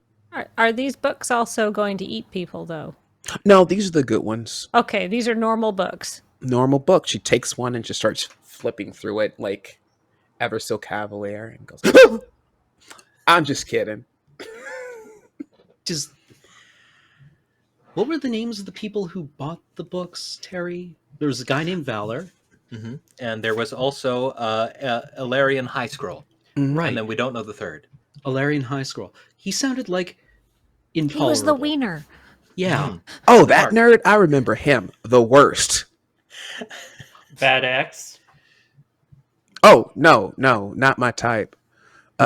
He just has that face that just makes you go, I don't like you. Like Sweetheart. this one, and Minty pulls out Pearl and places it on top of a pile of books and pointedly looks back at Girl Boss. Is there any way that we can get you to firmly promise that you will never stick or sell cursed books to people that will get in the hands of children ever again? I solemnly swear, I promise, on my brand new life. And she kind of turns around, and my brand new love, as she looks beyond you all. Can I make an insight check on Sure. if... well, I rolled well before, and now I've rolled an 8. So I'm going to believe her. Okay, it sounds like she's turned over a new leaf. Maybe we could Love just- conquers all. As you hear footsteps come from behind you. Oh. I turn to see.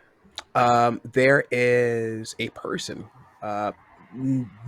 shaven, and it takes a while before you recognize them because they aren't wearing their robes or their brooch or their drunk beard. And it's like, hey, sweetheart, I brought us bagels for breakfast. Oh.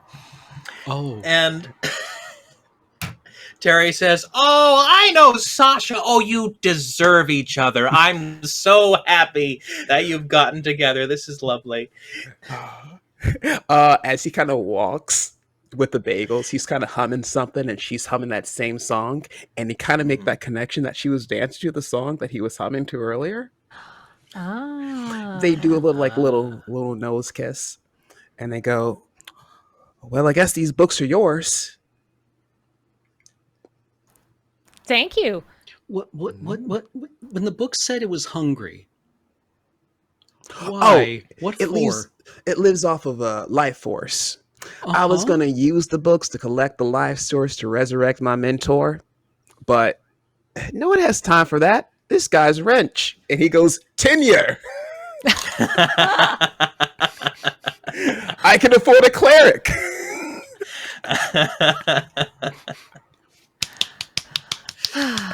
Only Great. 500 gold. Bring anyone back.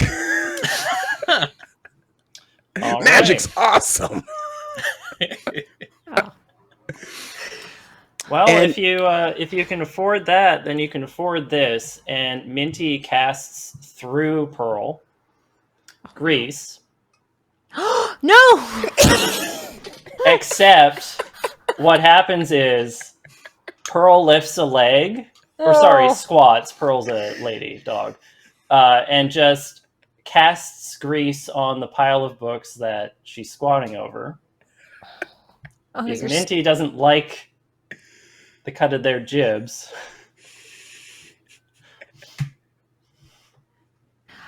Is one of the books that just got grease piddled on one of the? Is that the books that we need too? It was all three of them.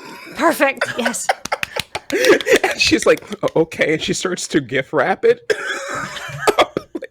Would you like a bag, or are you going to carry this out? Do you have a waterproof bag? Hey, that sounds like Magic! Great. He prestidigitates a recyclable plastic bag. excellent. One of the biodegradable ones. I was unaware that that was specifically the pile of books we needed. But you have the books, and you can make your way back to Candlekeep now. We should put this place on a no-buy list. Yeah, absolutely. Yep. I want to tie this up in a little epilogue. And after the 5 days journeying back of your time in the big city, what has each of you learned? Crane, what have you walked away from this adventure with? I only had a 10-day in Candlekeep. I had a 10-day. And now it's 7 days. I only have 3 days to figure out if any of the logarithm books are useful or not. Oh, and we were just in Baldur's Gate at a bookshop. I could have looked at their books. Sailors need these. Oh, I'm ruined. Oh, why? You're having this mini crisis back at Candlekeep, or on the way back. At some point, I'm just like walking along, being like, everything is fine, everything is awesome. And I just scream. Minty, what have you walked away learning? Minty has learned how to effectively cast mending on books. Nice.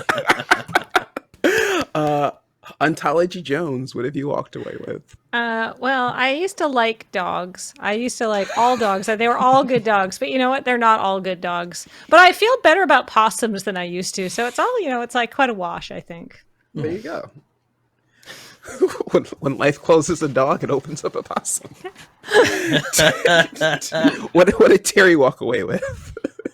Terry walked away with a report that he made to his boss Randall Keith that outlines the entire mission and what happened with puts in a good word for Jesper when that lovely person arrives and will take us over the entire organization eventually. And he assures Randall that that story time will be at least 80% safer now that this particular source has been blacklisted. I've talked to Monoxa to say to ask if these have been sourced from that particular bookshop and not to take any as payment for entry. And he presents this all to Randall Keith and says, I hope this will reflect well in my future evaluations. Terry, I gotta be straight with you, my friend. This was an amazing job that you did. Oh, thank you. You got brand new copies of these first edition books. Light grease stains, but we can look over that. Good. And good news, my guy. A new spot opened up in the department. Oh. We need someone in charge of organizing books. Oh, my goodness. Well, I have several systems I've been meaning to try to employ. We want to hire Crane. What do you think? And that's where we're going to end our session. Mazfroth's Mighty Digressions. Thank you, PCs, for going on this adventure with us. My name is Nathaniel Kiss, aka What Is Kiss. I have been your GM, and this has been fun. Thank you, LoadingReadyRun. Thank you so much for running being it. here. That was delightful. Yeah.